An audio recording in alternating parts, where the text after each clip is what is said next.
Hello and welcome to SpyHards podcast, where your hosts go deep undercover into the world of spy movies to decipher which films make the knock list. But remember, this information is strictly for your ears only. I'm Agent Scott. And I'm Cam the Provocateur, and Scott, Blofeld's eyeball unlocked. Why don't we all just pop it in our eye socket then, Cam? Excellent question. Or carry it around on a platter at a party. Yeah, you're definitely the platter holder. Uh-oh, that doesn't bode well for me. Yeah, that Spectre party is a bit sordid, isn't it? It really is. It's like Las Vegas, where you and I will be pretty soon, right? Yeah, looking forward to that. Hopefully we don't end up the same way everyone else did at that party. No kidding. Well, we've already slightly telegraphed it there, Cam, but the question goes to you as always. What are we talking about this week?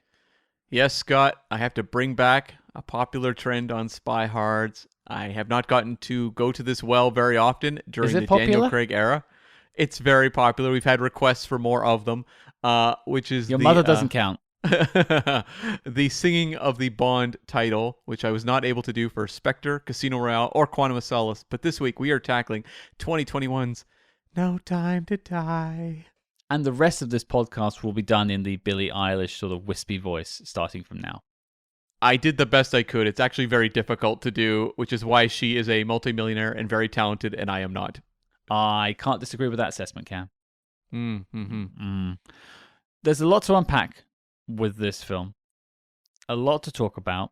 It's actually interesting as well because this is the first time we've ever had a declassified review and actually then gone on to do a full review of the film.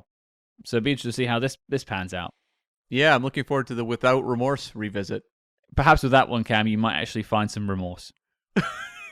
I already have. And lots of it. Plenty of it. But yeah, that'll be interesting. And I think it's also just interesting to talk about this is the end of Daniel Craig. It's his final film as James Bond. Obviously, it's the film that kills James Bond. And we have a guest joining us later on in the show. But firstly, I think for those who haven't actually seen the film or have read about No Time to Die, here is your letterboxd.com synopsis. No Time to Die. The mission that changes everything begins.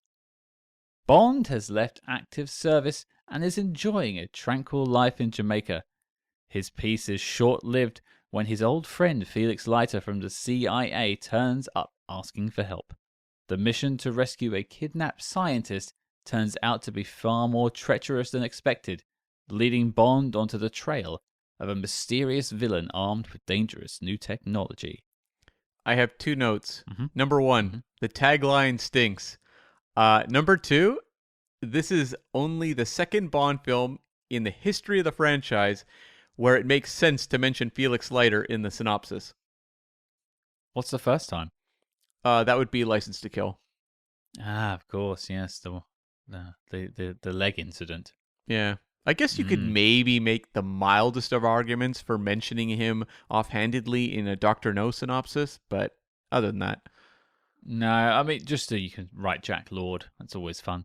But yeah, it's also interesting that this starts off by saying is enjoying a tranquil life in Jamaica. We haven't spoken about the film just yet, but that life he's living in Jamaica looks really lonely. I mean, Bond said up front he's supposed to be like half monk, half hitman. That seems like a monk style kind of life, living just in isolation, fishing a lot. I can kind of go with it. Sure. Would you be having the outside shower as well? No. I mean, let's be honest. That's not the way I want to live. I am not a live in the middle of nowhere kind of guy. I can't see you fishing either. I did when I was a kid, but it's not something that I'm passionate about at all. Yeah, all the fishermen listening, we love you. Just so passionate about it. Well done. Well, this is the next thing to do then, because we spoke about our initial thoughts on the film when we did our declassified review, so I won't sort of dive into that too much. But it is sort of interesting to talk about. This is the first Bond film I've sort of actively tracked the production of because of the show, mostly.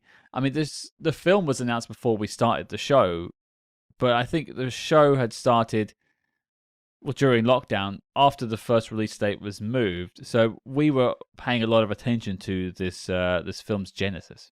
Yeah, I remember tracking a lot of the Bond films through production, even things like I think it was Die Another Day. I remember reading a lot of information on that, but it was at a time where like you really couldn't trust what you're reading. It was like newspapers printing blurbs about it. I remember the Catherine Zeta-Jones Beyond the Ice kind of stuff that was floating around there. Mm.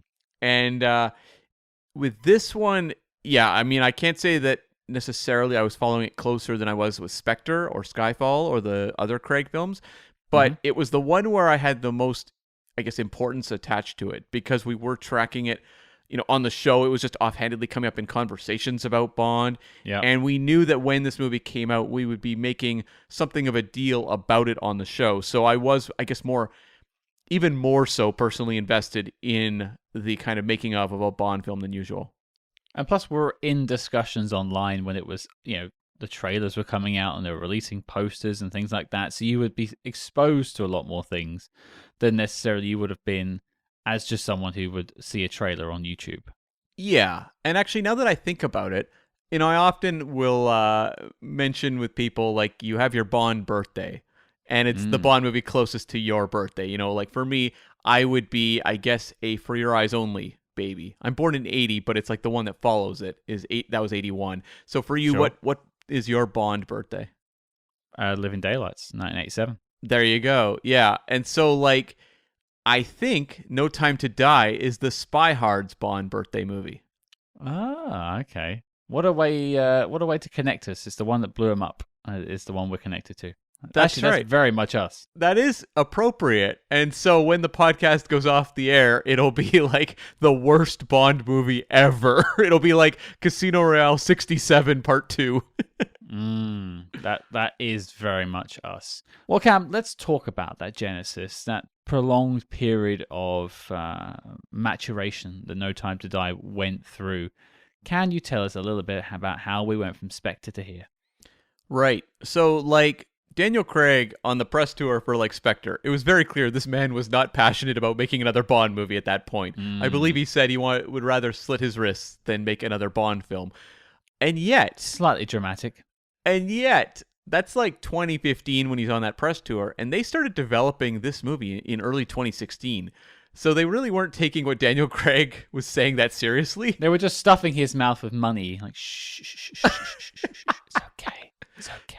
It'll all be good. Don't worry. Don't worry. So they hired screenwriters Neil Purvis and Robert Wade, who've been with the franchise for quite a while now in both the Brosnan era as well as throughout the Craig era. So they were brought back in to write.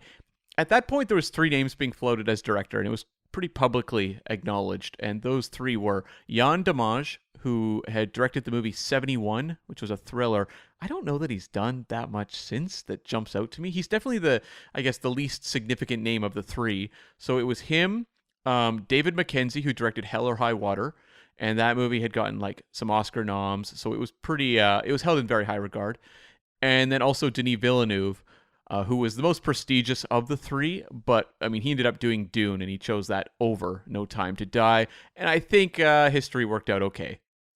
I think he's done all right from that one. Yeah, exactly. Plus Hans Zimmer's score. Hans Zimmer won an Oscar by working on Dune. So yeah, Dune was the gift that kept giving to those guys. Absolutely. But somehow those 3 fell by the wayside, and it was someone else who emerged as the frontrunner, and that was Danny Boyle.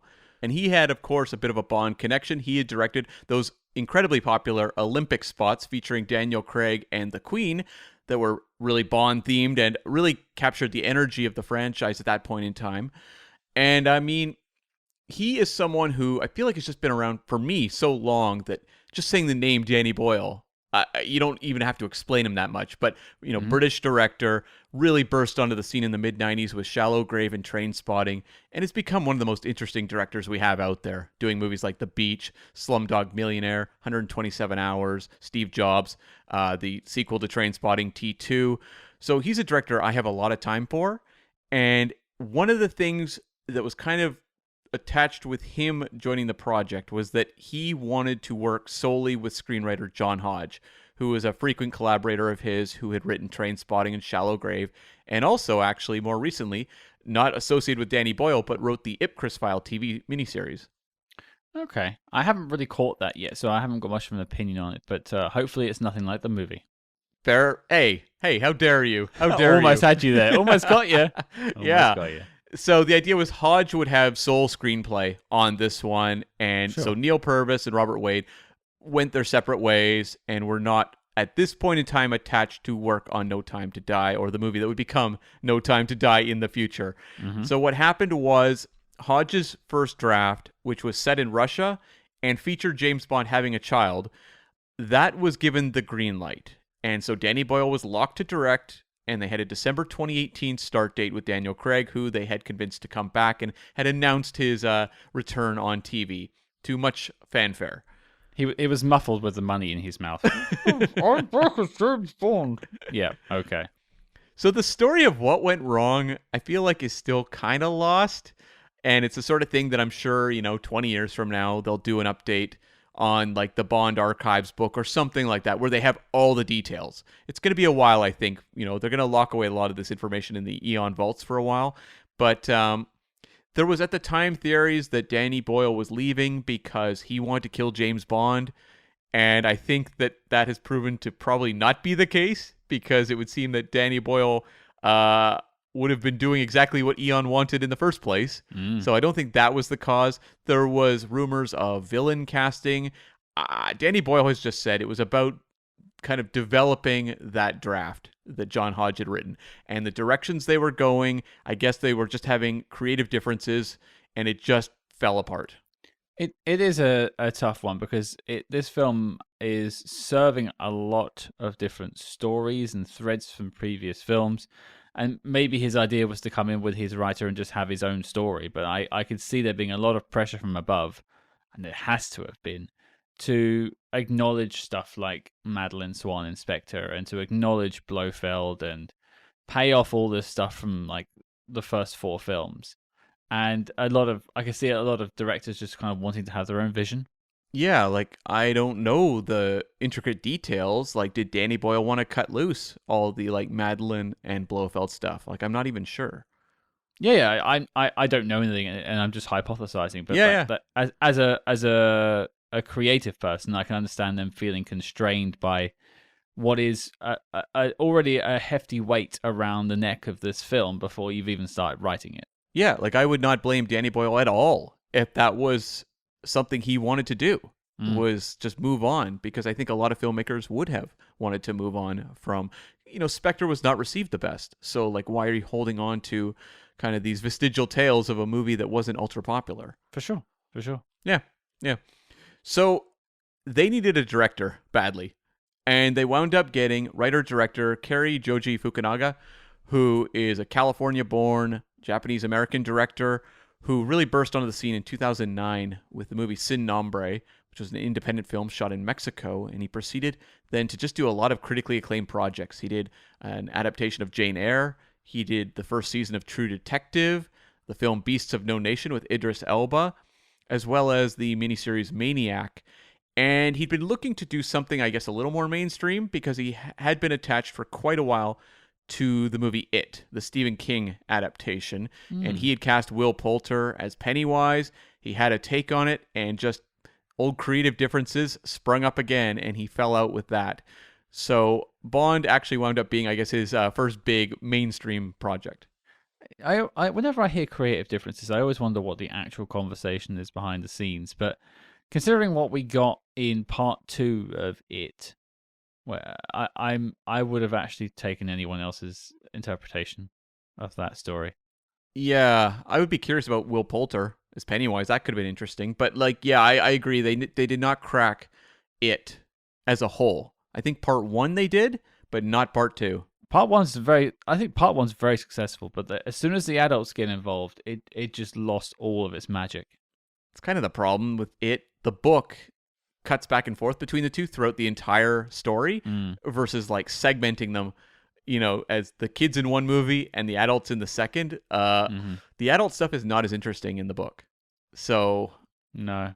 Yeah, that's kind of the problem. And there's less fear when it's adults dealing with this sort of stuff. Whereas like you can feel the sort of visceral fear of kids who are stuck in this horrible situation with Pennywise chasing them around the town. So yeah, I can understand why it's maybe not as magic even when you read it in the book. But hey ho, we're not here to talk about it. No, and Fukunaga had met with Eon. They had considered him for Spectre when Sam Mendes was considering walking out the door after Skyfall.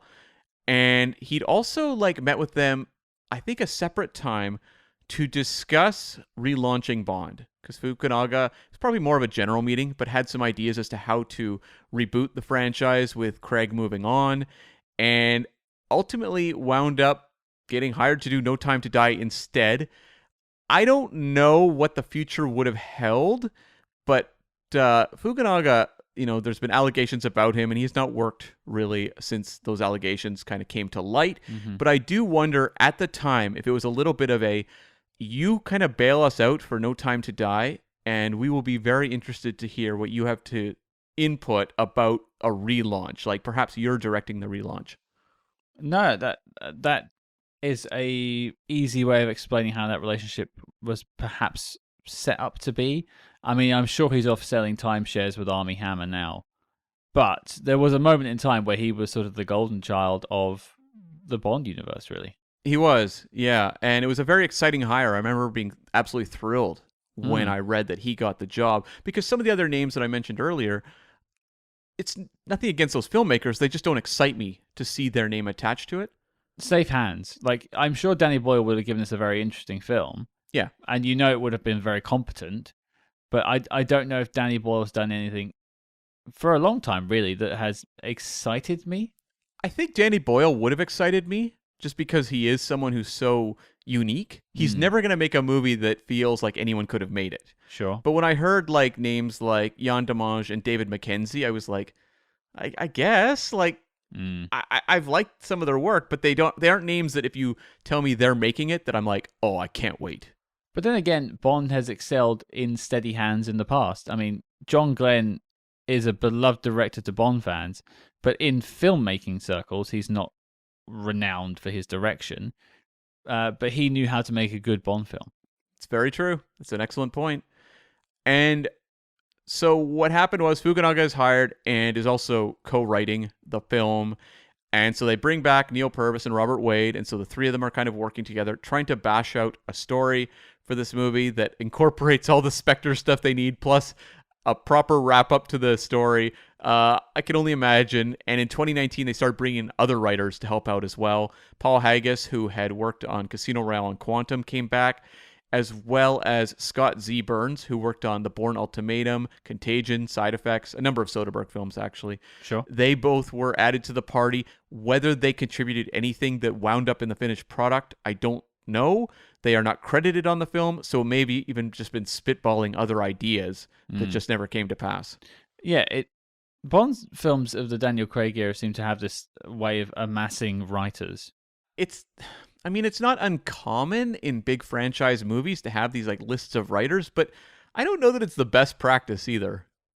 Well, it's not something I ever used to pay attention to watching films. It's only something I've started to pay attention to from doing the show.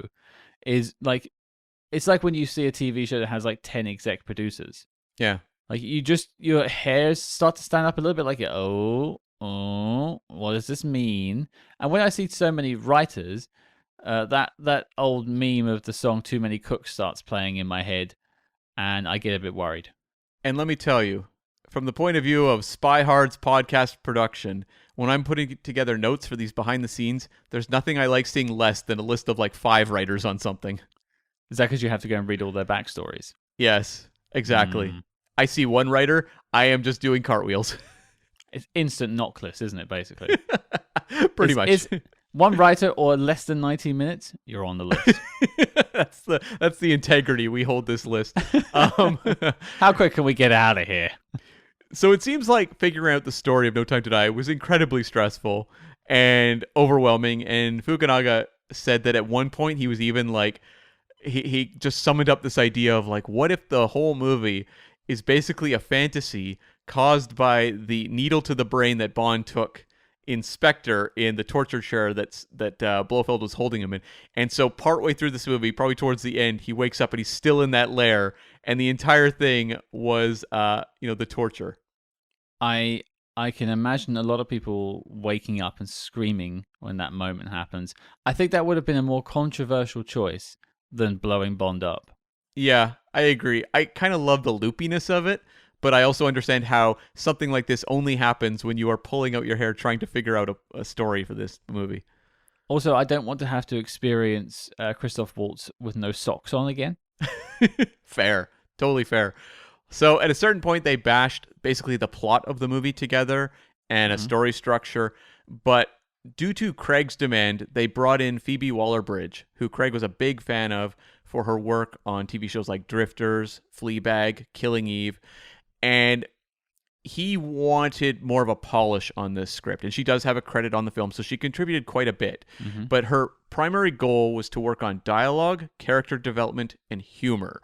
I guess the building blocks of the plot were pretty enforced, but there was much work done. Particularly, the thing that gets underlined a lot is the Paloma sequence in Cuba, which was more of a generic contact character, and Phoebe Waller-Bridge brought a lot of humor, a lot of personality, and did a lot of work there. Well, that whole sequence is one of my favorites of the film, which we'll get into in a minute. But it's interesting that was one of the focuses of the film, because that genuinely feels like a scene I can go back to at any point. It feels fully realized. So I have to imagine then that the original version was probably quite just a Bond affair. Yeah, I mean, Purvis and Wade are known to be very plot-oriented writers. Like, you bring them on to basically break down the A to B to C's of your Bond plot. Sure. I don't know that that's Fukunaga's thing so much. I would imagine he was probably much more interested in the thematics and the character drive of Bond. I do think Phoebe Waller-Bridge, as Paloma was obviously a big influence, but I would imagine that she was probably working on the Madeline character quite a lot as well. Which rings true, because I think the character of Madeline greatly improves in this film. Big time. Well, it sounds like it was a good hire overall then. Yeah, definitely. And there was a couple other interesting events that happened over the course of production. Christoph Waltz very publicly announced that he would not be returning as Blofeld in this movie. Why? And I don't understand, because it's if there was a big reveal that Blofeld is in this movie, a big one, I get it. But it's made pretty clear almost right off the bat that they have him in prison. It's not like the Blofeld return is a big deal. Actually, he's on the cell phone right in the pre-title sequence. Yeah. Well, it's also weird because, when he signed up to play Blofeld in Spectre, I'm not saying that it's a guarantee, but any actor would have had some sort of assumption in their mind when they signed up for it that there would be more. You don't take that role on as a one-off. Well, actually, I take that back. Everyone did in the 60s and 70s. Yeah. But I think in a modern age, a character as big as Blofeld, they would probably want it to have been played by the same person for every film he's in. And so, yes, I think there would have been some sort of implication that he would have come back. I think it's mostly Christoph Waltz negotiating in the press, probably getting a little more money for his return. That would be my guess. Or maybe he just looked at the history of Blofeld and was like, whenever Blofeld is paid off, it's always a disappointment, and I want to avoid that. Well, we'll get into that. Yeah, we will for sure. So there was also a delay because Daniel Craig was running and injured his ankle and required surgery, so the production was halted for a period. And Rami Malek actually had to ultimately, because of this delay, shoot his material as Safin the same time he was shooting the final season of Mr. Robot. So it was quite a stressful production for him. A lot of bouncing back and forth between jobs. Well, firstly, that explains a lot of his delivery in the film. That's cold, Scott. Because he seems so tired? Yes, exactly. Yeah, he needs some caffeine. But I also will just point out, it feels like Daniel Craig's body is as fragile as my ego. I mean, the man has definitely taken some damage doing these Bond films. I know Brosnan did as well. And I guess when you are the most physical Bond ever, Mm. and you are also aging into your 50s, the odds of this happening get higher and higher. I don't want to sound like I'm taking the Mickey out of Daniel Craig any more than I should, because he is a physical specimen. He still is, and I don't think I would be running through walls in my 40s, let alone my 50s, and I'm only in my 30s. So kudos to the man. Damn right. And there was another hiccup where they hired composer Dan Romer to compose the score for this film. He'd worked on Beasts of No Nation and Maniac with Fukunaga, and just departed due to creative differences. And so Hans Zimmer was hired January 2020, not really that much in advance of one of the release dates they had set for this movie. Yeah, just thinking about that, he must have done most of his production work in his like private studio, because obviously coronavirus would have set in a couple of months after this date. Yeah, the man is known to be something of a factory, and he managed to get this done for sure. Interesting. Okay, sure.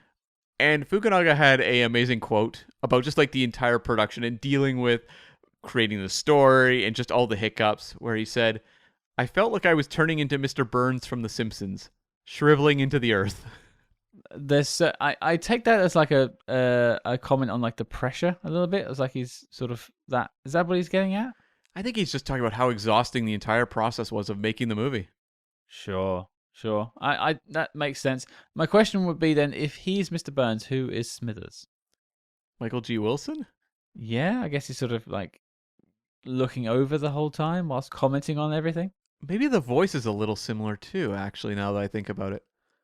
Is Michael G. Wilson kind of sassy? No, not at all. Hmm. Because like Smithers has a kind of like a little bit of a lip to him. Like he like behind Mr. Burns' back, he'll make the odd sort of jibe at him. I mean, who knows? Maybe that Michael G. Wilson's a real rascal on the set. Yeah, you just don't see it because he's silent in all the films. So maybe he is like that. No, he's like, "Consider him slimed, sir," in Tomorrow Never Dies. Yeah, that's true. That's true. Well, there you go. Yep. I can definitely understand the process of making a Bond film, taking it out of you just a little bit. Yeah, and so of course this movie had many release dates kicked around. First off, just due to production issues, and then COVID. So this was a very expensive movie. It cost $250 million, according to what you read online. But I suspect it was more, and I know that there have been people that indicated it was considerably higher, like 300 million plus. Because if you factor in the fact that they had to run multiple marketing campaigns for this movie as well, due to COVID releases being pushed around, it would have been pretty costly. So as I said, 250 million is the acknowledged number currently. Domestically, it did 160.9, international 613.3, for a worldwide total of 774.2.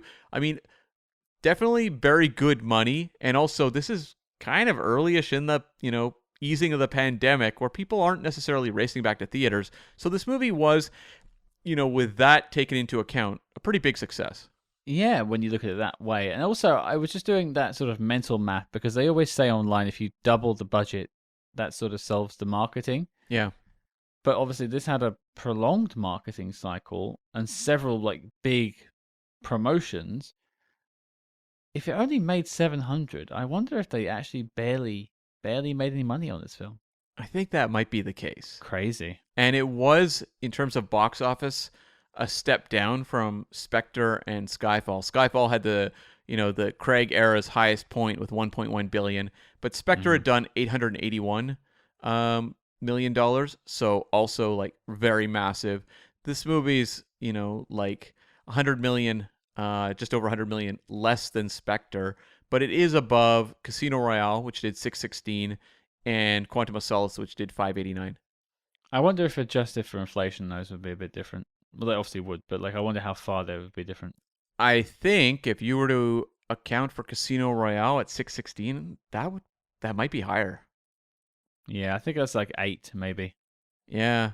So this landed at number 4 for the year, one spot above F9, The Fast Saga, which was one of the other movies that welcomed me back to the multiplex. In fact, that was the first one I saw. What a welcome back. Amazing welcome back. What can I say? It was all about family. The top 3 for the year. Number 1, Spider-Man No Way Home. Number 2, The Battle of Lake Changjin. And number 3, Hi Mom. Spots 2 and 3 were Chinese productions because there was not a lot of American films being released because of the pandemic. And so China really dominated the box office for that year as well as 2020. But that's also because there wasn't a lot of Western films releasing, and also people were afraid to go back, so everything was just sort of lessened, right? Like it wasn't like there were more people in China going to theaters. There was just less people in America, basically. Exactly, yes. And then even like big movies like Black Widow, which did play in theaters, were also being shown simultaneously on Disney Plus, if you paid $20. So that cut into box office as well. So there's various factors as to why some of these American movies at this time were not making the big box office, in addition to people just being wary about going to theaters. And there's also a lot of like films that came out that didn't actually come out in theaters in North America. Like I remember Tenet came out. Well, this was 2020, I think, in the summer of 2020. Yeah. British theaters had opened, so I saw it in the theater, but I think you had to watch it on streaming. No, it did play here in theaters. It's just that at that point in time in North America, people really weren't going to theaters. Which was fair enough. Yeah. And so this movie had a better run at the awards circuit than Spectre did. The Oscars, it won Best Song, which I suppose Spectre did as well, but it was also nominated for visual effects and sound. But the BAFTAs is the big difference, because the BAFTAs were like, get the hell out of here, Spectre. We want nothing to do with you whatsoever. Smart. However, they turned around for No Time to Die. They gave it the award for Best Editing, and then also nominated it for Best British Film of the Year, Cinematography, Visual Effects, and Sound. I could see that. I think the BAFTAs were very friendly to Skyfall as well, if I remember correctly. Oh, yeah. They were raining down nominations on Skyfall. See, these British folk, they're pretty smart. Yeah, I will give some points to the editing. The editing in this movie, it's very long, so I think that may have been part of the reason the Academy wasn't necessarily bending over backwards to nominate it for editing. Like, thank you. Yeah. You've made it shorter. You've edited it. Yeah, okay, yeah. There's some really clever editing in this movie, though, and I want to just mention, I really love the moment where you have the setup for the, the biotech weapon gone awry, and M goes, "Get me 007," and it cuts to Daniel Craig when it's actually a fake out. Very clever. I always thought that was really, really clever. Plays with the audience expectations. I like that. Good stuff. Yeah. No, I'm glad it got some attention, to be fair, because I think this film does a lot of stuff right, which we'll get into. Yeah, so that wraps me up on No Time to Die. Cam, we've painted the picture of No Time to Die, and it's going to be a momentous occasion to see off Daniel Craig, and quite the effort it would take. So I've decided we needed an extra pair of hands. Someone to really help us surprise and take a good look at the final Daniel Craig film. So joining us on the show, he is a writer, he is a podcaster, and he has assured us he has had 3 weeks of training. It is Mr. Dave Schilling. Hello, sir. How are you? Hello. Thanks for having me, guys. This is on my list of James Bond movies, that's for sure. It is on the list. It exists. It has been. Yes, it has been on my list for at least 2 years. Okay. Well, I think before we dive into the treasures, as it were, of No Time to Die, I want to hear your villain origin story, as it were. Like James Bond for you is clearly a big thing. How did James Bond come to you, and sort of how did you find the franchise? Well, I am a millennial, so my first James Bond was Pierce Brosnan. Hell yeah. I remember seeing GoldenEye on television, on HBO or Cinemax or one of those pay cable channels. And I gotta say, Famke Janssen in that movie made some things happen for me that I hadn't had happen before. And the rest was history. Like I just I taped it off of HBO and I watched certain scenes more than others. James Bond is just awesome. I don't know what else to say. You know, there was at the time, if you're a younger person, you won't understand this at all. But there was a time when people watched linear cable, and in the United States, James Bond movies would be on TBS during the Thanksgiving or Christmas holidays, and they would just show as many as possible. sometimes in chronological order, sometimes not. They'd always show on Her Majesty's Secret Service after midnight when no one was up to watch it. So that was one of the last ones that I ever saw. Sorry, George. But I would sorry to everybody who worked on that amazing film. Sorry to Telly Savalas. But that was just like a tradition in my family. My dad was never a huge fan. I think a lot of people who were Bond fans today, their parent, one of their parents was a huge fan. Neither of my parents really cared, but I did because I just thought he was so cool. He had the great cars. He dressed well. He always had something funny to say. And so those marathons just became kind of a routine in my household for the holiday season. And I think that's probably true in the UK too, of just like it's on Christmas Day or Boxing Day or something. And then I would just go to see them in the theaters. You know, once it took hold on at home and I was old enough to go see these movies by myself. The first one I saw in theaters was Tomorrow Never Dies. Once I could do that, then I was off to the races and I was buying all the behind the scenes books and researching it as much as I could and really immersing myself in the fandom to the point where now I have a Spectre ring that I wear every single day on my middle finger. Wow. That's commitment. And it's also, it looks like one of the newer Spectre rings, not the old classic style. So you are... Yeah, it's the Christoph Waltz Spectre ring. The octopus is too big on the other one. That's too gaudy for me. This is very classy. It looks like a wedding band. So it's like I'm married to James Bond's illegitimate brother. I mean, in terms of like a clandestine organization, identifying rings is probably the stupidest thing I've ever seen. But it is great in its own way. Hey, you know what's stupider?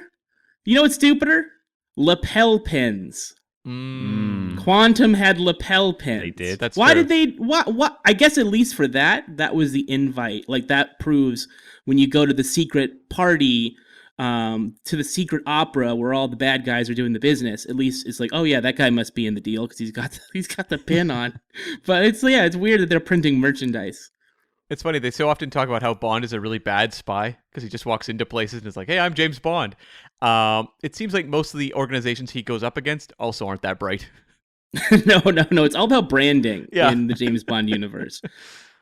And so it sounds like our genesis was the same with sort of you and I, at least, Pierce Brosnan being the man. And then we both had to sort of deal with the transition to Daniel Craig, which is a very different kind of Bond.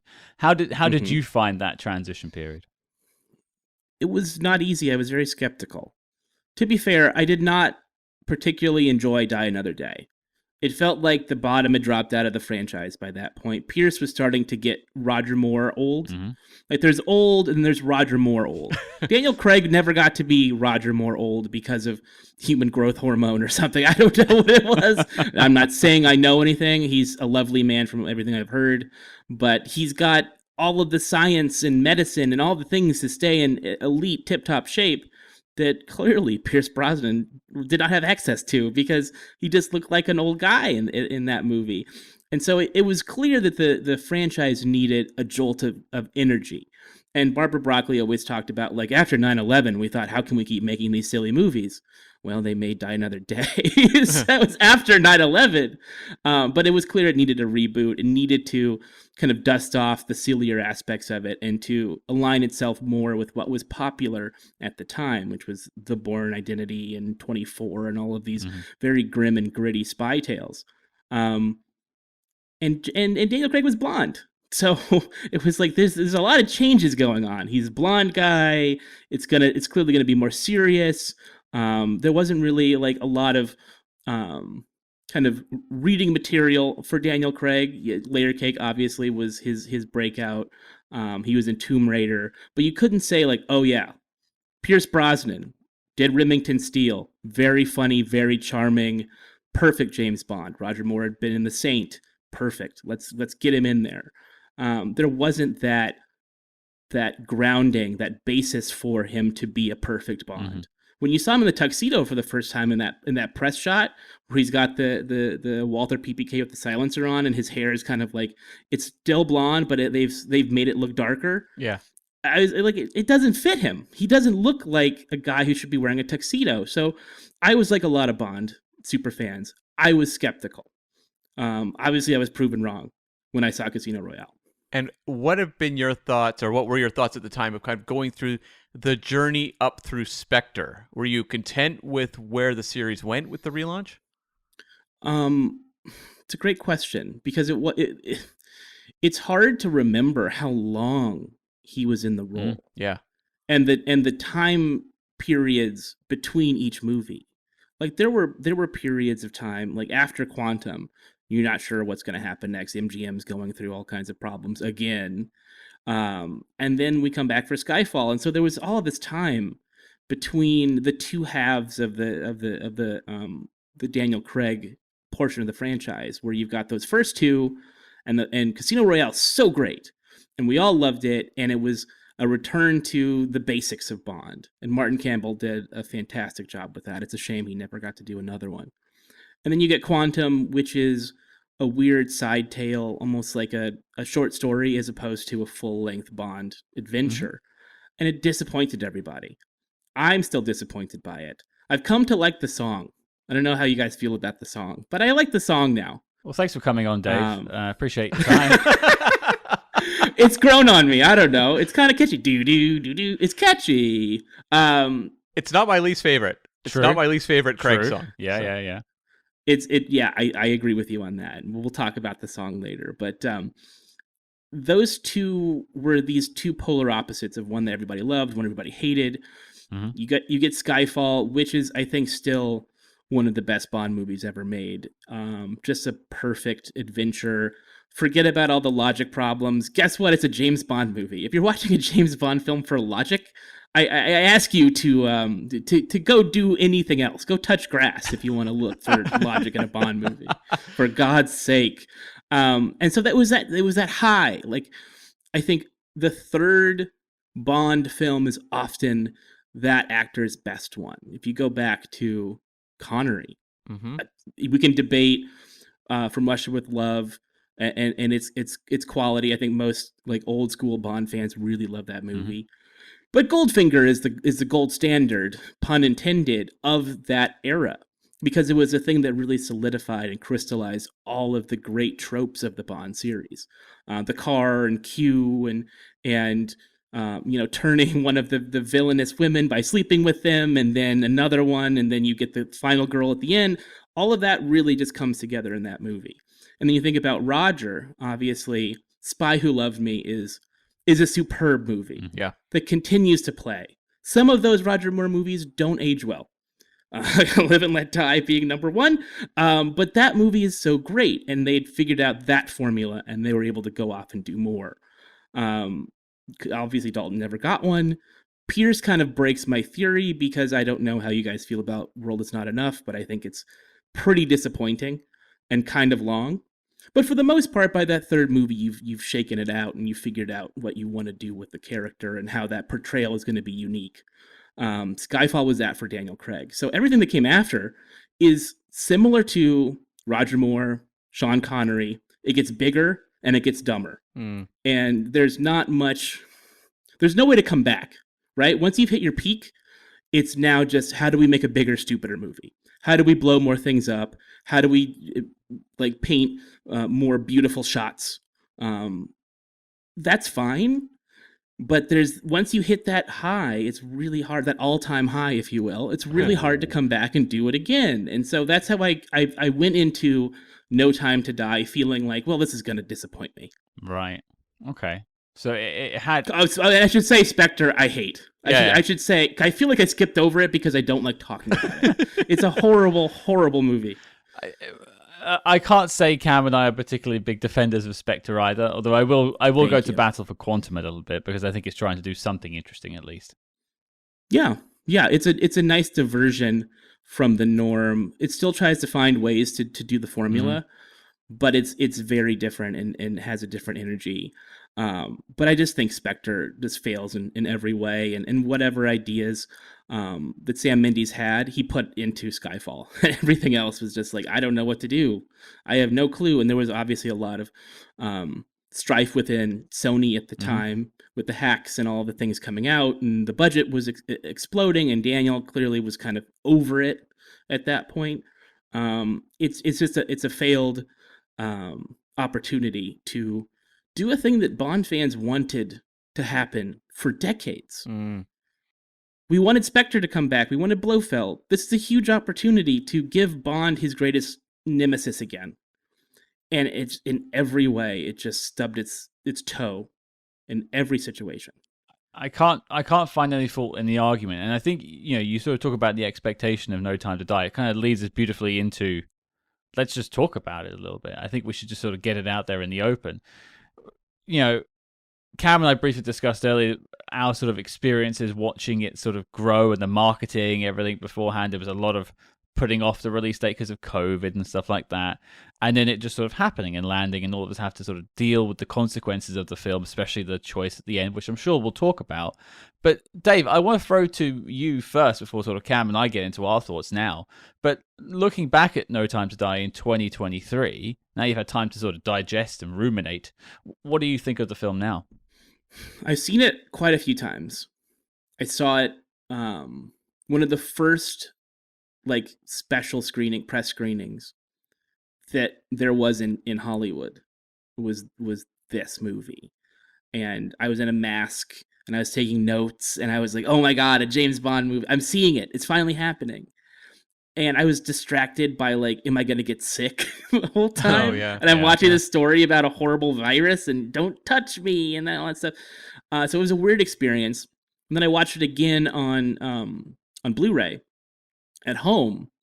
And my experience was much better than the first time, where I was like, God, do I hate this? I think I might hate this.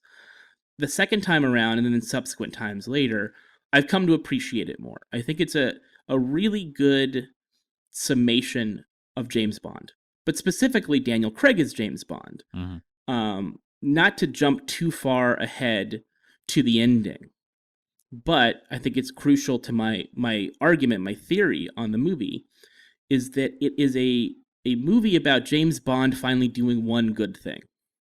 James Bond is a paid assassin, right? Mm-hmm. He is paid to do his job, which is to defend the crown from enemies, foreign and domestic. That's his job. And he gets paid very handsomely to do it. And in the process of doing his very high-paying job, he gets to drink a lot and smoke. Back in the day, he would smoke cigarettes.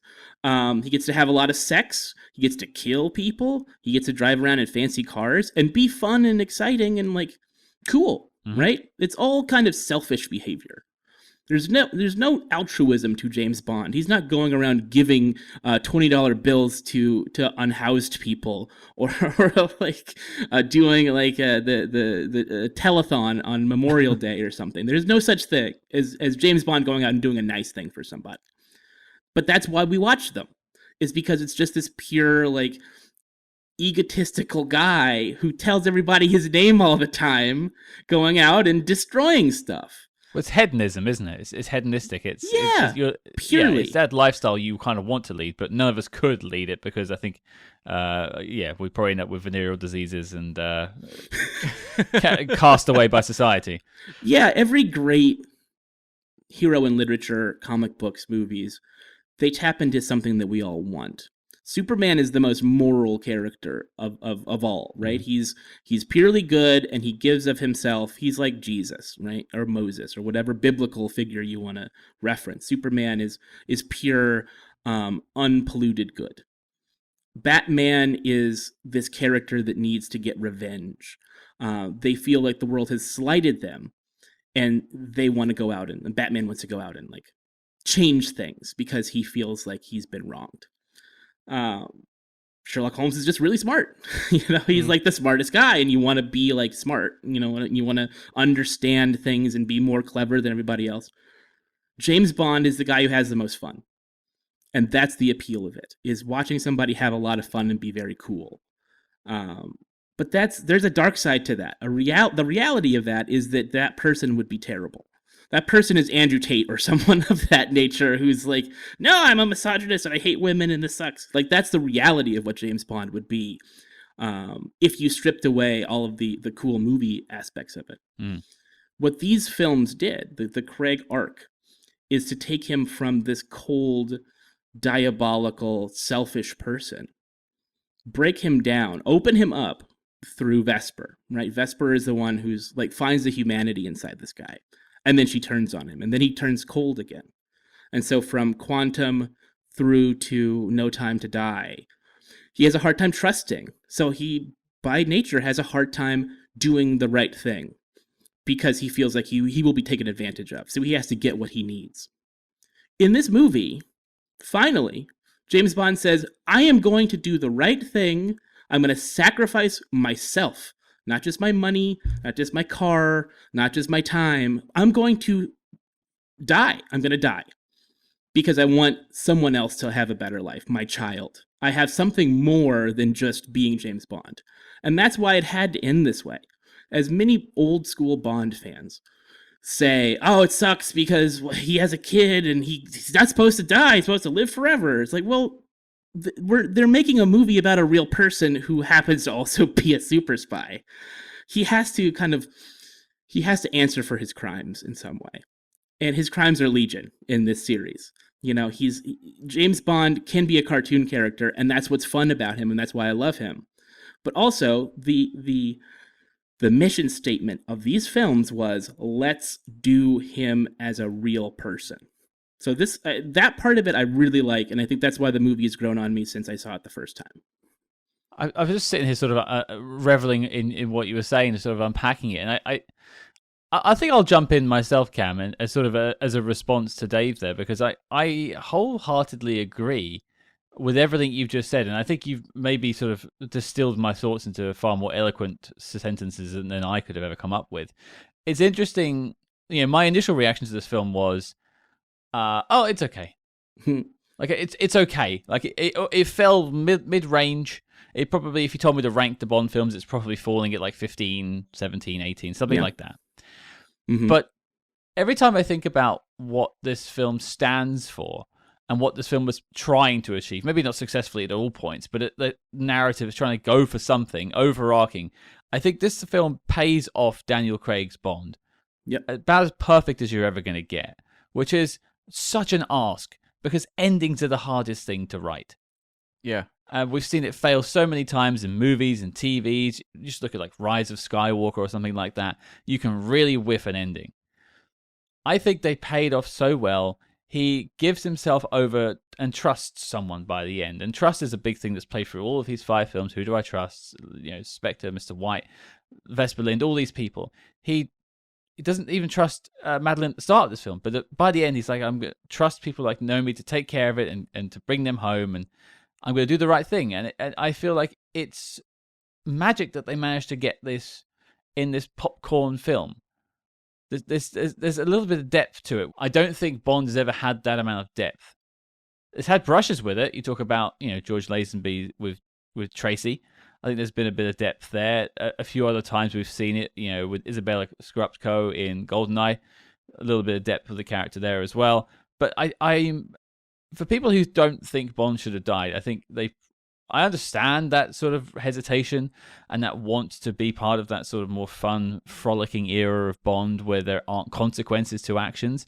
And that's fine. You've got those first 20 films, or 22 if you count the other 2, to go back to. That's absolutely fine. But as a piece, as the other end of the equation for the Daniel Craig Bond, I think this is the perfect answer. Yeah, I mean, I think on my end, it's a movie that I continue to admire in that they had to deal with the ramifications of Spectre, a movie that just left people so cold. And typically in the past, you know, Bond would be like, well, cut ties with that one, let's move on. You know, when On Her Majesty's Secret Service didn't grab people the way they wanted, they just basically cut it and went Diamonds Are Forever with Sean Connery and went back to silly. This movie has to actually grapple with Spectre, and the way they do that, so much of the Bond story is this iconography he like cloaks himself in. You know, the tuxedo, the drinks, the womanizing, all these various aspects. And in the past, they didn't really question it a lot. It was like, that's who this character is. And this movie is maybe the most human we've ever seen Bond, where it's about stripping away all the things we've heard referenced in the past, where it is Vesper, you know, getting through to him on a human level. When we saw Camille saying like, the cage or whatever, the mask you're wearing, I can't get through this. You have to deal with this on your own. Here, we're actually seeing him remove it all over the course of the movie. And one note I made was, it's interesting the way they start this off. They make it a very, I think, interesting decision. Right off the bat, where you have that kind of like slasher movie sequence. Mm-hmm. You have a sequence where it's young Madeline, and like her mother is like an alcoholic, on the couch, like a negligent parent. There's never been a moment of reality like this in a Bond film ever. And it's a small little moment that you kind of don't really acknowledge, but you somehow see over the course of the movie how Fukunaga is both bringing reality and humanity to Bond for the first time really ever, like really cracking open this character, while also honoring kind of the fantasy aspects. I was joking at the intro, Scott, about the Blofeld's bionic eye. There is all sorts of like spy-fi goofiness going on in this movie, but never at the expense of character. And they've never tried, I don't think, outside of maybe like the Vesper and Tracy key moments, they've never really swung for the emotion the way they have before here. I look at that sequence where he leaves Madeline on the train at the start of the movie. Madeline was not a character I walked out of Spectre caring about at all. And this is a first, like 24 minutes of this movie, the pre-title material. And I don't know why it emotionally gets me every single time. And it's tied to a relationship that did not connect with me over 2.5 hours of a previous movie. It's a great point. Yeah. And it's like, it only builds from there. Like the ongoing relationship and the way they tie the villain specifically to Madeline, where he's more interested in Madeline than Bond. Bond just kind of gets involved because of what, Safin is actually up to. But really it's driven by Madeline and the way that all these other characters bring something out of Bond. So at the end, he's stepping back and letting other people take over. He is basically, it's a little bit like Logan. And I'm sure that, Eon famously likes to look at other popular movies for inspiration. There's a little bit of Dark Knight Rises in here as well, with the idea of the icon must die, but he somehow lives on. And here where it's like, you have this ending where it's like they recognize the icon that is Bond while at the same time saying goodbye to the individual. You don't have Q looking choked up over like, an icon, a completely inhuman icon. He's making a human connection while at the same time it's honoring the myth of James Bond, where you have Madeline talking about telling their daughter this story about a man named James Bond. Like the myth continues, but they acknowledge the humanity. And it's just a kind of amazing balancing act for me that Fukunaga and his team of writers managed to strike. And I think like it's so easy to pinpoint issues with the movie. And believe me, there's issues with this movie we'll talk about. But in terms of like finding a thematic core and exploring it to its fullest in your final Daniel Craig film, this movie's pretty amazing. Yeah, I mean, it was the only way, as you guys said, to end it. It was really the only way. And not taking the easy way out and not ignoring Spectre was a very bold choice. Mm-hmm. Because as you pointed out, there's nothing that works about Madeline in that movie. Nothing. It's just that they had to have somebody with a connection to Bond for him to have as a romantic partner and a MacGuffin to chase after in the horrific third act of that movie. I can't believe that they did a hall of shame for him to walk through. Remember all these people, James? Oh, remember? Like, yeah, he remembers. He doesn't remember Green, though. Green isn't there. No, Dominic Green is long gone. He's whatever Roman Polanski is doing, Dominic Green is doing right now because they're the same guy. It was just such a miscalculation, and I think they saw that as the ending. It is weird in this movie that the villain is not Blofeld. Mm-hmm. Mm-hmm. I don't really think Bond ever gets any kind of cathartic victory over Blofeld. Even in the end of Spectre, you don't really feel like he won, because I'm sure they intended to bring him back in this one, no matter what. So Safin is like a disappointment. I think that's one of the criticisms I have of the movie, is that the idea of the villain is, let's do a James Bond villain. They're ugly and creepy and vaguely European. And we'll get Rami Malek to do it because he's creepy looking. That wasn't enough for the story that they wanted to tell. I think that the gymnastics that they got to get Madeline involved and to make her so important doesn't fully work, because you're already working from behind with the fact that people don't care about Madeline. Bond cares about her, and you're not sure why. Why does he like her so much compared to all of the other women that he slept with in the last 3 movies? It's not clear, but you kind of get it because like he's obviously attracted to women who were broken or emotionally stunted in the ways that he is. That they have something in common. They're both like these. They're drawn to the flame of dysfunction. But Léa Seydoux is not an exciting actor. Like she's so icy and so reserved that you never feel the passion that you want from a Bond relationship. The sex appeal. I mean, that's why I love Onatopp so much. Like from the moment that they meet at the Baccarat table in GoldenEye, you're like, I want to see them have sex. Let's have them have sex at some point, right? They're gonna have sex, yeah. But that just you don't care about Madeline in that way. That's missing from the whole thing, and so this movie suffers from the fact that they had all of these things that they had to do, and they couldn't use certain characters in the way that maybe they should have. Maybe they should have had Blofeld be the villain because they're setting that up, right? At the beginning of the movie, it's like, oh, he's doing everything, and there's a Spectre card in the opening credit sequence or the pre-credit sequence.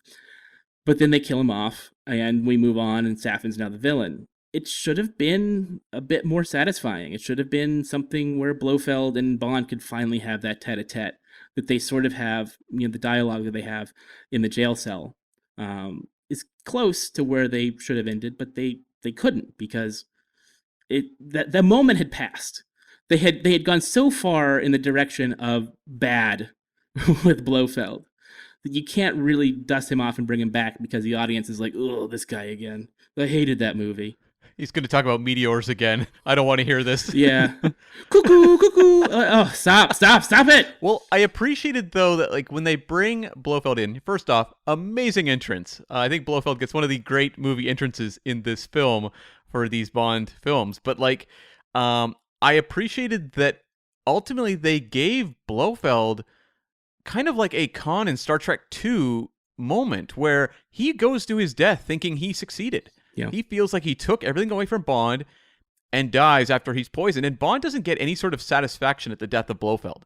It happens by accident. He has no awareness of what happened, and he just has to kind of like walk away and shake that one off.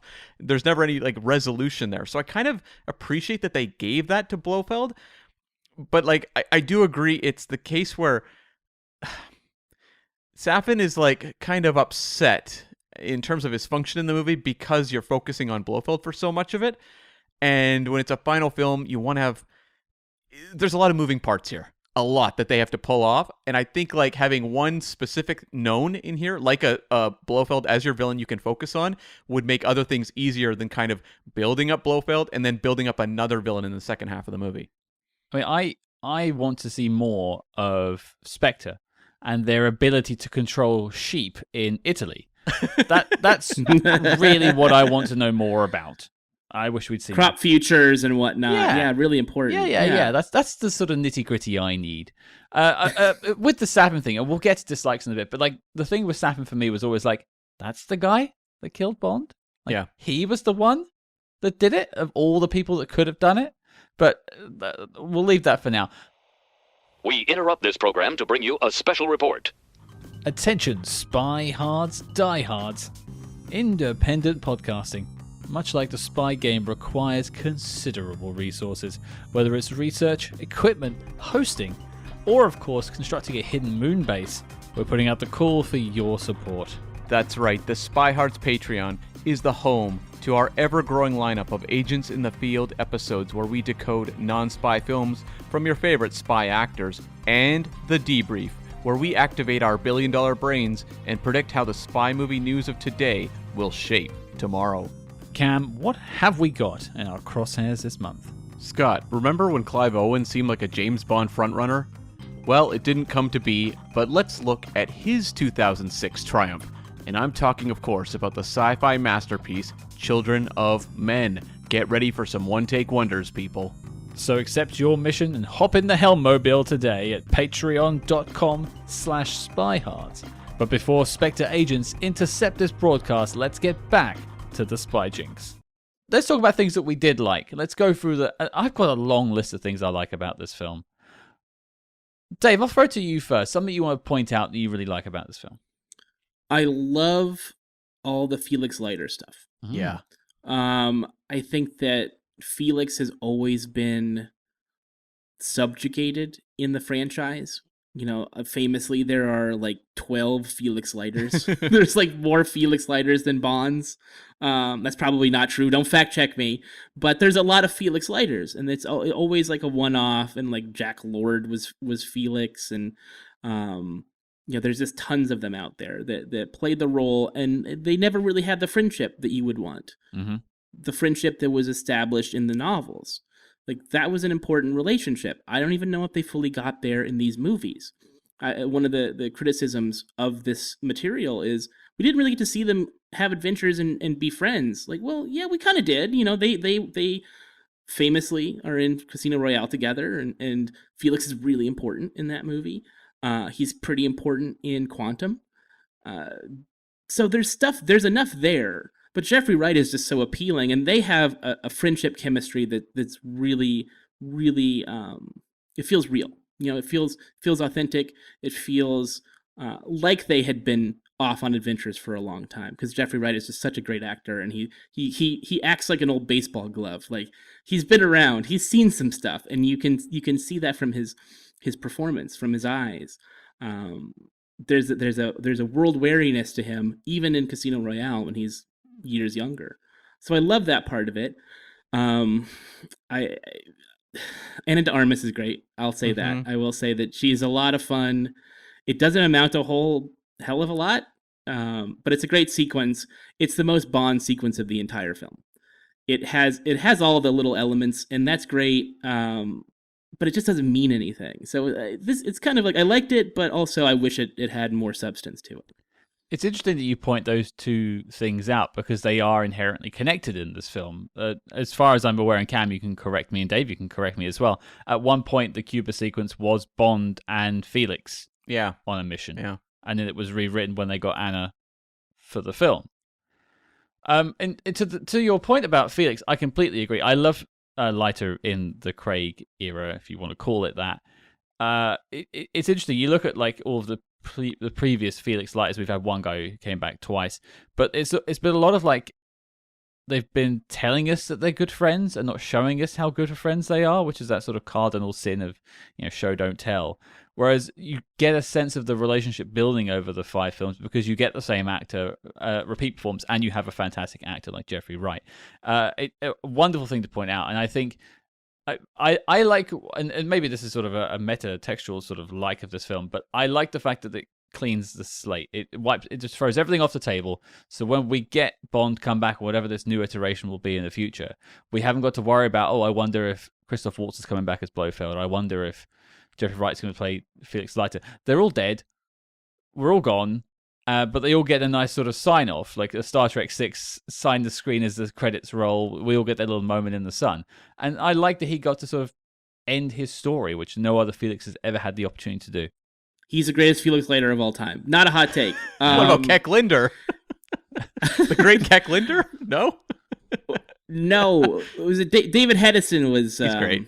Was Felix in License to Kill. Yeah, he was very good. It was weird that he was so much older than Timothy Dalton. But I get why they like, let's bring him back. Let's bring one of them back, and then maybe it'll work better. No, it didn't work better. Anna de Armas in the movie is there for the sex appeal. This is a film that didn't have any of it until she shows up. Mm-hmm. It's a Bond movie. You want to have him flirting with someone, and they subvert it very well. And I kind of assume that Phoebe Waller-Bridge had some part to play in making that change. I don't know. I have no idea. Yeah, she played a big role in making the Paloma edition a much more fleshed out sequence. And yeah, that character was originally going to be a little bit of more of just a kind of generic contact. Yeah, it feels like the final flourish of James Bond. Like the final, like, okay, we're gonna pack all that stuff in there that you like. The tuxedo. He's gonna have a drink. Like all of this, the fun elements of Bond are going to be crammed into this moment. It's meta in a lot of ways. but it's also satisfying because you needed a jolt in that middle part of the movie. But I do wish that she was around more, and I almost feel like, and we'll talk about this more in the things we don't like. I do kind of wish that the new 007 and Paloma were one character. Right. Yeah, I mean, you mentioned fun, and I think that's a key element that all of this material, both with Paloma and Felix, introduces, because I think they know, like, we have a pretty heavy back half of this movie. We have to be paying off big emotions. Safin is not a fun character, and so they know going in. What are you talking about? He's a wacky guy. Look at his mask. What a fun guy to be around. They know that back half is going to be pretty kind of dark. And so they are having as much fun as they can. And one of my favorite things with Bond movies is like the little diversions. They're what makes like Bond movies special to me. I can watch streamlined action movies, that any studio puts out. But the Eon company has always made these kind of odd action adventure films in these Bond movies that have weird little, diversions or little additions that you're like, why would they put that in the movie? Like, what a strange thing to add. I want to bring up one of my favorites of that genre of Bond scene is when they go to Venice in Moonraker. Yep. And of course, there's the gondola chase, and then there's the double take with the pigeon. I can't get enough of that part of it. Or Spy Who Loved Me, all the stuff with the pyramids, that kind of like cat and mouse between Bond and Jaws in the pyramids, and the way the lights go up and down, and it's like this is almost like a little mini movie. And I felt that, as you said, that's kind of like what this was. It was like a little mini movie in the middle of the movie that you could turn on and just watch that part. I could just watch the Venice sequence of Moonraker and then turn it off and be fine. I feel that same way with the Paloma sequence in No Time to Die. I was genuinely hoping you would say Mrs. Bell. Oh. What a weird little diversion that was, but yeah. Oh well. I wanted some Mrs. Bell on the show. I got it, so there you go. But no thinking team of studio execs would greenlight the Mrs. Bell sequence. Yeah, I don't think so. But they should. Or allow that line from Blofeld in For Your Eyes Only where he talks about buying Bond a delicatessen in stainless steel. Like, moments like that, they can only come from Eon. And when I have that bit of the Cuba sequence where they're, all the action is incredibly well shot. You can see kind of the John Wick influence going on with the choreography here. But like the moment where Bond and Paloma take a shot together and then continue on with the action, that's the sort of moment that I feel like Eon injects into these movies that make them feel so cool. But another, filmmaker or studio, headed project wouldn't necessarily do that. They'd be thinking more about, we've got to have momentum. This has nothing to do with what's going on with the story or the plot. Why are we doing this? When Bond falls through the ceiling, the roof of the train in Skyfall, and doesn't break a sweat, and then he fixes his cufflink. Yeah, that is just like magic. That's James Bond. If I had to show someone 30 seconds of a James Bond movie to say this is why you should like this character, I would show them that. Yeah, and those are the things that Eon does so well because Barbara Broccoli and Michael G. Wilson understand why we love the character. What is special about him? And no matter what, I could watch any James Bond movie. The good ones, the great ones, the terrible ones. And I will have a good time.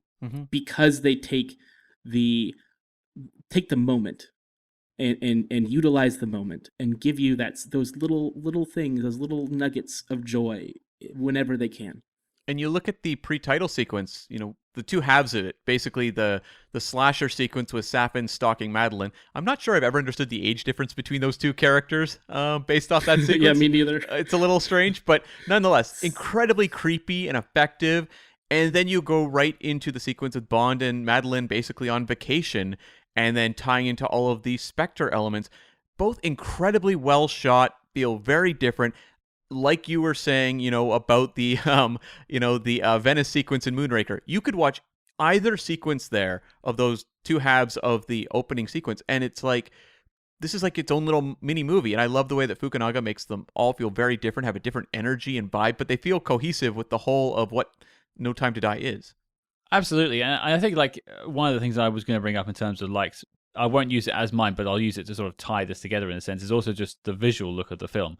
I think from a cinematography standpoint, I think this is one of the most dynamic of Craig's films. You look at some of the murky stuff from Spectre, which I cannot forgive, I'm sorry, that sort of yellow tone to that whole film. This looks gorgeous. From like even the Cuba sequence is on a set, but it still looks amazing.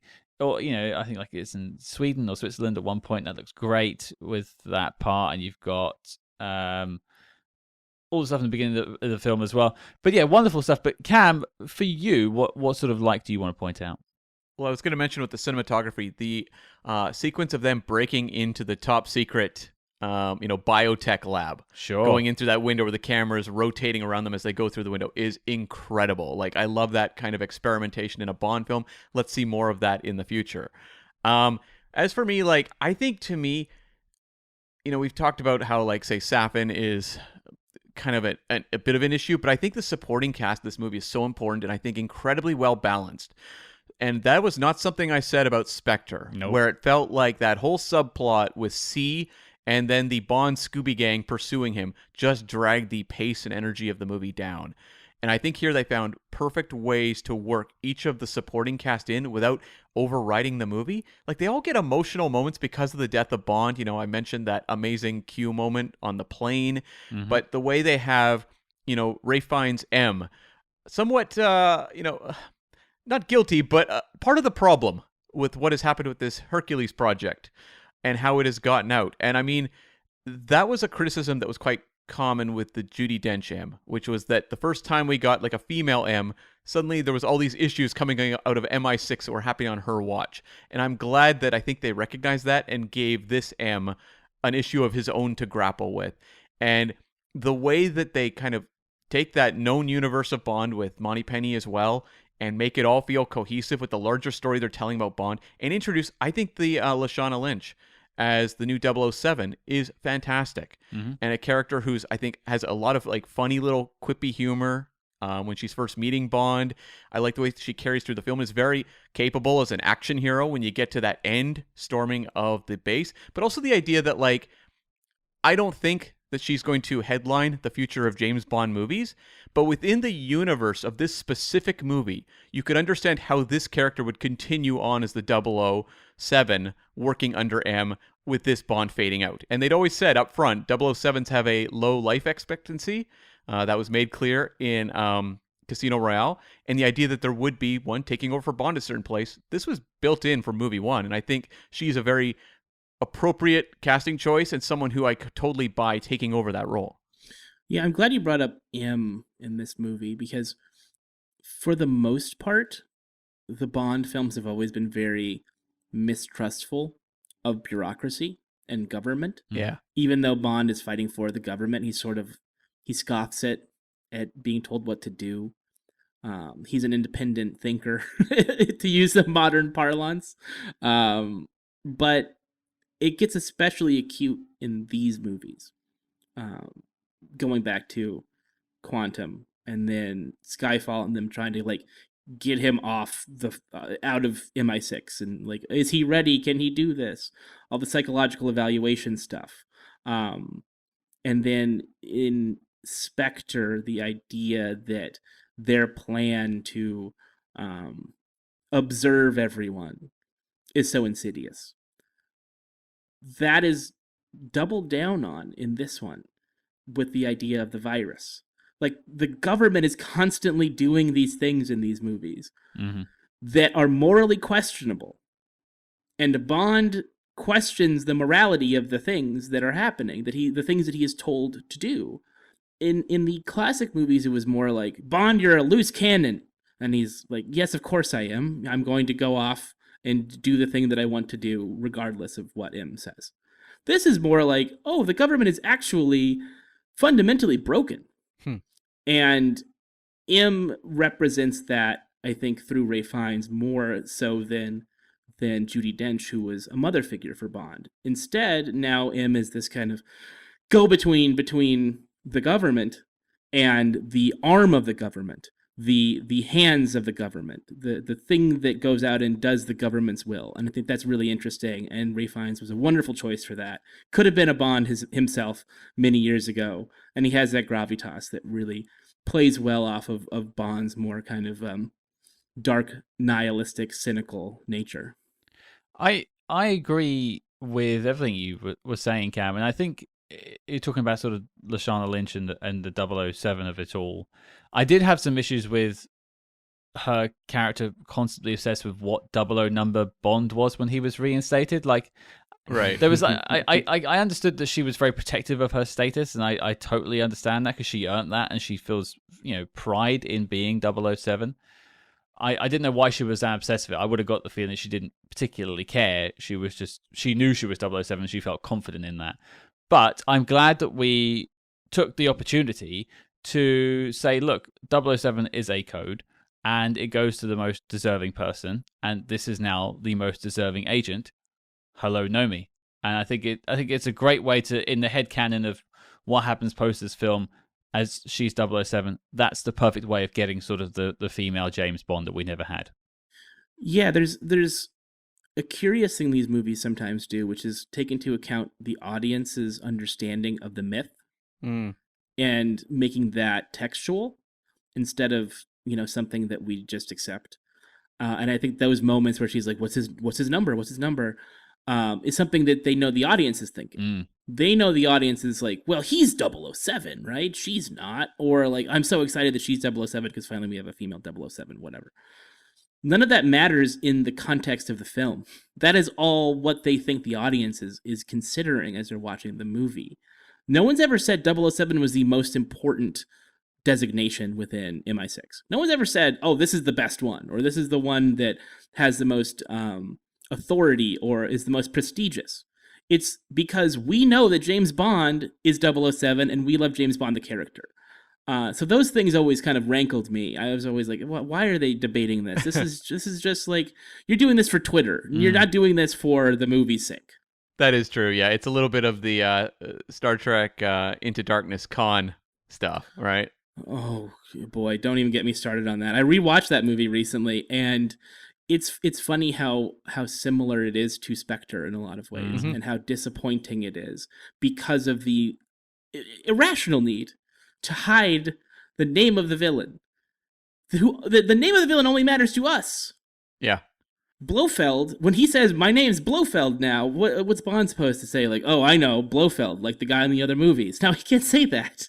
Or like with Kirk and Khan. Why does he care what the guy's name is? It only matters because they shot that scene with old Spock after the fact to make it clear why it mattered that he was Khan. It's just like, that's storytelling 101. It's absurd that either of those movies got to that point with that red herring. I think we could be here for another hour if we start dissecting Into Darkness, because I have a lot to say about that film too. I want to talk about two likes that we haven't really mentioned, and I think they're both quite important because they're my thoughts, and as such they are. Firstly, it's Daniel Craig. It's his fifth film, and I think he is still wonderful in the role. I think he's actually got better at it over time. I think any of my problems I've had with Spectre, with Quantum of Solace, have not been to do with Daniel Craig's performance. He knows his assignment, and he is delivering it as well as could be asked for, really. A new age Bond that has emotion, and there are consequences to his actions. Daniel Craig is embodying this version of Bond. It is like the Timothy Dalton version turned up to 11. It is, the real world equivalent of what James Bond, I suppose, would be. And I just love Daniel Craig's performance in this. He gets to show a lot of emotion that he shows us in Casino. He shuts down for a while, comes back with this. And just seeing that sort of heartbreak towards the end as he knows what's happening to him.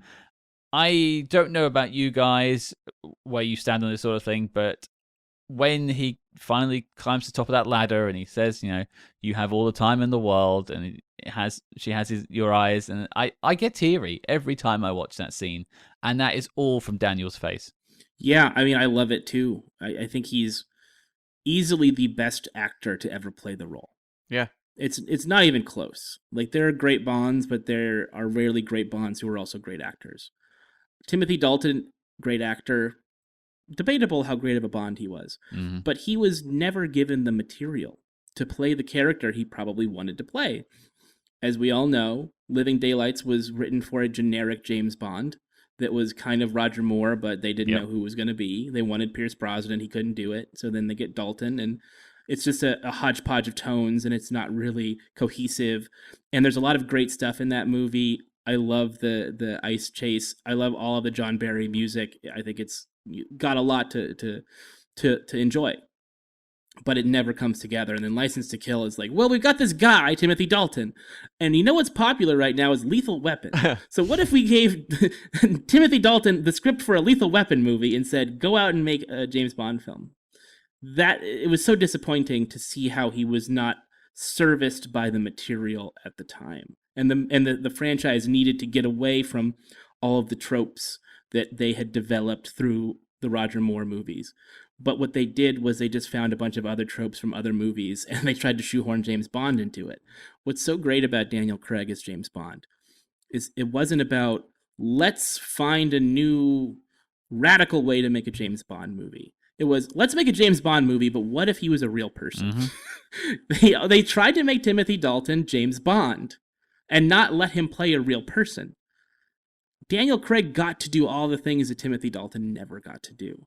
And he had the chops and the muscle in Hollywood once Casino became a huge hit, once Skyfall became an even huger hit, to be able to direct the franchise the way he wanted it to go. I don't know, how much of the Danny Boyle issue was with Daniel. I think Danny Boyle ended up not wanting to kill Bond off, and that was the big divergence. Is Daniel Craig really wanted to kill Bond. And I think Danny Boyle didn't, but please correct me if I'm wrong. The point is, he had the juice to dictate to Eon how they were going to do these movies. And so everything in these movies is tailor-made to his performance, to his version of the character. And it's hard to think back to 2002 and think about, is there a new way to do this? I think a lot of people probably thought, we've seen it all with this franchise. There's nothing left. Yeah. And Daniel Craig found a nugget of an idea. Going back, not him specifically deciding to do Casino Royale, but when he got the material, you go back to the Fleming of it all, and you go back to the original conception of it, and create a character that has all the bells and whistles, but it's its own thing. I don't think he looked at Sean Connery and said, I'm going to do it like that. Or Pierce, or Roger Moore, or Timothy Dalton, or George Lazenby. I think he just said, who is this person? And that is why these moments pay off so well in the movie. Well, it felt like Eon found an artistic partner in Craig that I don't think... some of the other actors may have been open to it, but Eon at that point wasn't as much. It was more of a closed, look, you follow these scripts and just do what we'd ask. Whereas it feels like with Craig, they actively wanted a collaborator. And also, it was someone who wasn't going to keep making these movies if he was bored. Yep. You never got, when you look at those Connery ones, when you get towards the end, or, Roger Moore in View to a Kill, they're not giving their best performances. And they're also not being given really anything new to do. They're just kind of doing the greatest hits with less and less energy. Whereas I look at Craig, Spectre's my least favorite of his movies. But I think he's pretty good in that movie. Mm-hmm. He hits all the moments that he needs to hit. And I think when you kind of track the progress of the character over these 5 movies, it's a pretty fantastic work. And it feels cohesive, and I buy the journey of this character. And I know a lot of people have an issue with maybe how serious this movie is, or how it kind of falls into this more sweeping romanticism that is pretty On Her Majesty's Secret Service. I think there's a reason that On Her Majesty's elements are all over this movie. Yep. They're trying to do that balance of kind of this serious, sweeping kind of drama with kind of cartoony stuff. Yeah. With bionic eyes and all that sort of stuff. The way that in On Her Majesty's you've got hypnosis tapes about chicken and things like that. And, the Angels of Death. This movie to me just pulls it off. And I think Craig is so crucial in, when you look at all 5 movies he made, they all have pretty different visions because you have directors like Sam Mendes, Fukunaga, right down the line. It's a different kind of take on the material, but he's consistent from movie to movie to movie, really holding it all together. Yeah, it's amazing that we had someone who had such a handle on what he wanted to do with the character, and he got that power to be able to bring it to life. Because Pierce had the same sort of thing. He knew what he wanted his Bond to be, but he didn't have that power to do it. And so I think we ended up with Die Another Day in the end. The only other thing I wanted to call out in terms of likes, and before I move on to dislikes and take us over there, is just the action of this film. I think it needs a bit of a tip of the hat, because you've got right from the start the Matera sort of sequence, driving around there, very visceral. Daniel Craig taking on Spectre, driving a motorcycle through the streets, and he gets a DB5, shoots the place up. It looks spectacular. You've got... And it's emotion driven. Yeah. It's driven by the actual relationship between the characters, and that's not something that typically happens in Bond films. We got that moment where, like, they're just sat there, Madeline and Bond inside the DB5, and they're bringing the gun up and just shooting the point-blank range at this bulletproof glass, and you just feel that thud, that pressure in the driving. It's sort of inside the car. And it's so visceral. I love that sequence. And there's a lot of other ones. The sort of attacking of Saffin's Island and sort of him, 007 and Bond sort of going through that. The staircase ascent later on, just Daniel Craig. It almost filmed like a one shot in its own little way. It's got that kind of feel to it. Again, very John Wick or Bourne-like in its own sort of way, but it's got its Bond spin on it with like the bionic eye joke, and it really blew his mind, or whatever it was with the magnetism. One of the funniest moments. Yeah, and you don't get to see Daniel Craig make those sort of jokes. He's finally sort of loosened up a little bit and is able to do that side of him too, which is wonderful to see. A lot of praise for that. But we all cry on our birthdays, folks. Mm-hmm. Let's talk about dislikes. I'm going to throw it to you, Dave. Give us a dislike. It's hard to pick just one. Roll up. Because there are things to not like about this movie. I mean, I honestly don't really enjoy Billy Magnussen in this movie. Okay. I get what they were going for. Let's have this kind of like fanboy, kind of like nerd. But then him being a villain, and like he's unhinged in a way that's kind of stupid. I don't know. It's just like, it's almost too campy. It's like he's in a different James Bond movie. He's smiling all the time, like he's like a Seventh-day Adventist going door to door trying to hand out pamphlets. And it's just, they have a hard time finding these secondary villains. In Spectre, it was, oh boy, who Mr. was Hinks. that? Andrew. Oh, Andrew Scott. No, not Andrew even Scott. Andrew Scott as C. Like, ugh. I love Andrew Scott as an actor. He's great in Fleabag. He's great in everything, but he's playing kind of a perfunctory, sort of bureaucratic bad guy that obviously he's not going to have a fight with James Bond or anything.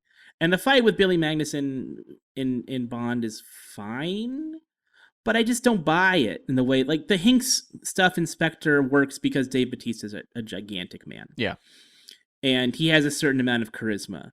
Yep. Obviously, we don't really get to the heights of a Red Grant or even a Mayday in any of these movies. I don't think there's a great henchman in any of these films.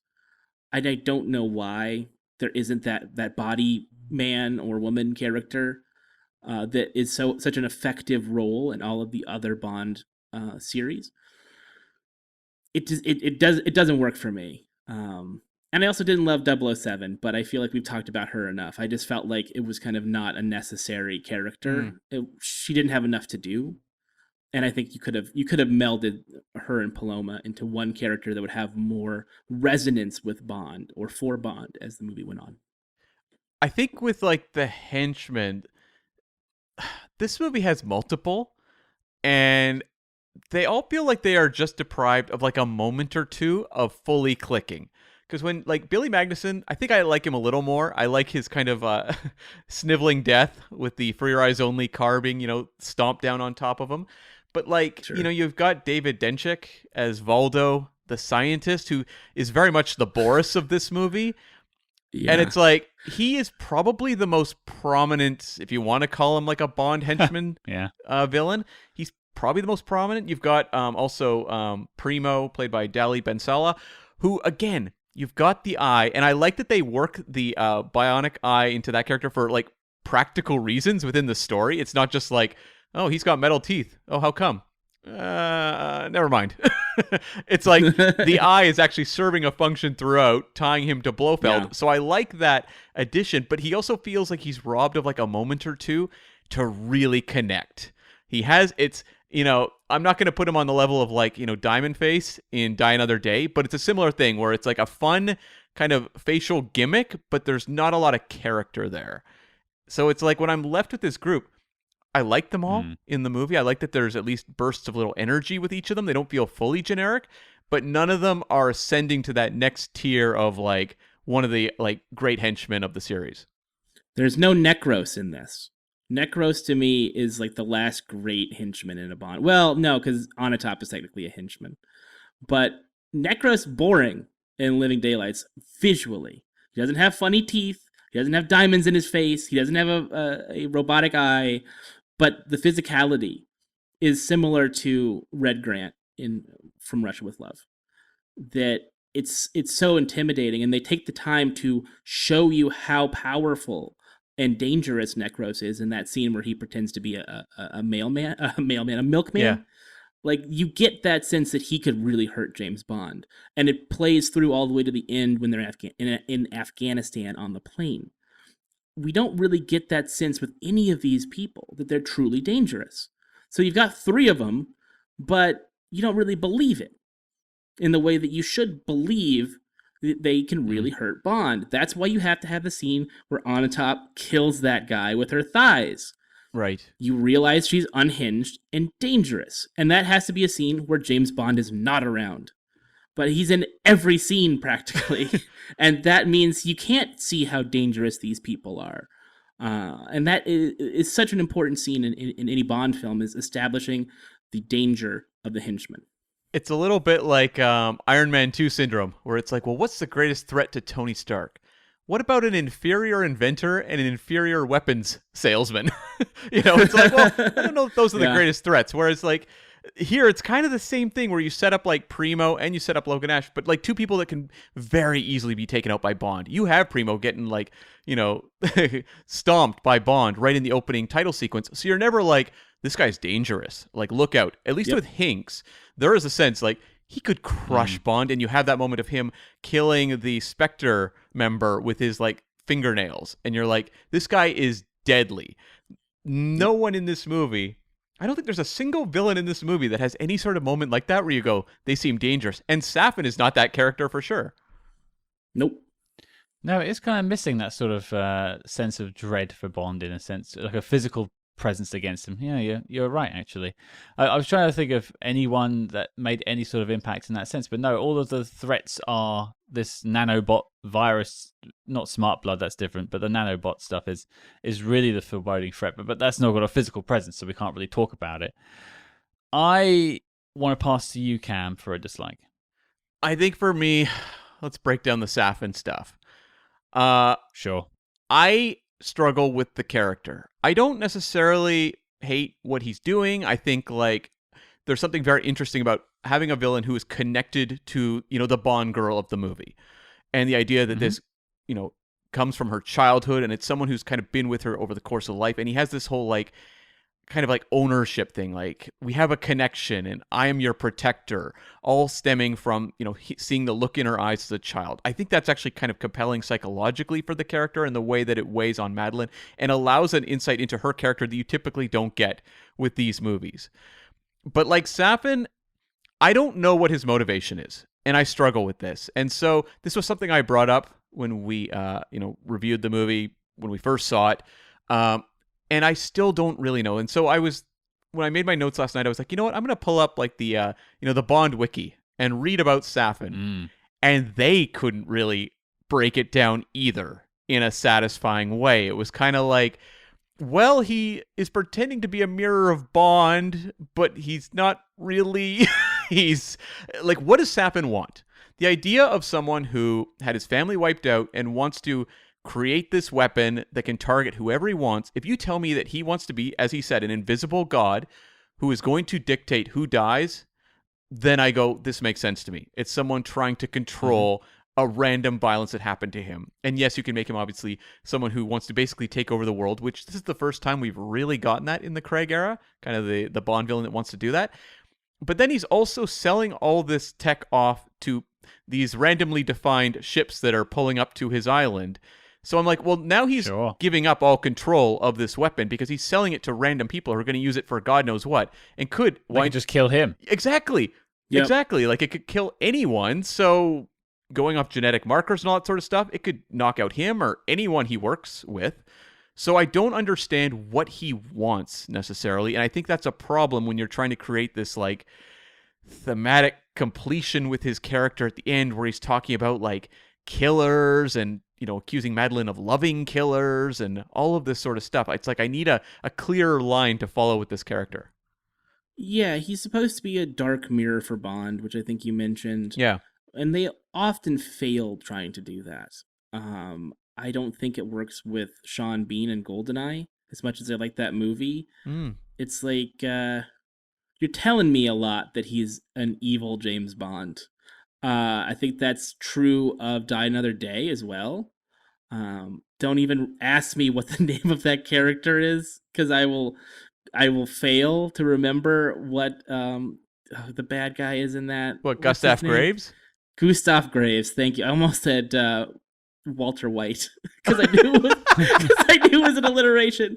And he's white. He's a white guy, but he's actually Korean. All those characters never really click because James Bond himself is kind of problematic. He's already on the edge. Safin being a character looking for revenge says to me their aim was, well, James Bond became a professional murderer because of his trauma related to his parents dying. He's Batman. And there's a dark side to that in the way that in The Dark Knight, Batman and Harvey Dent are kind of similar sides of the same coin, to try to be funny there with the coin reference. I was going to say. Yeah, don't worry. I knew what I was saying.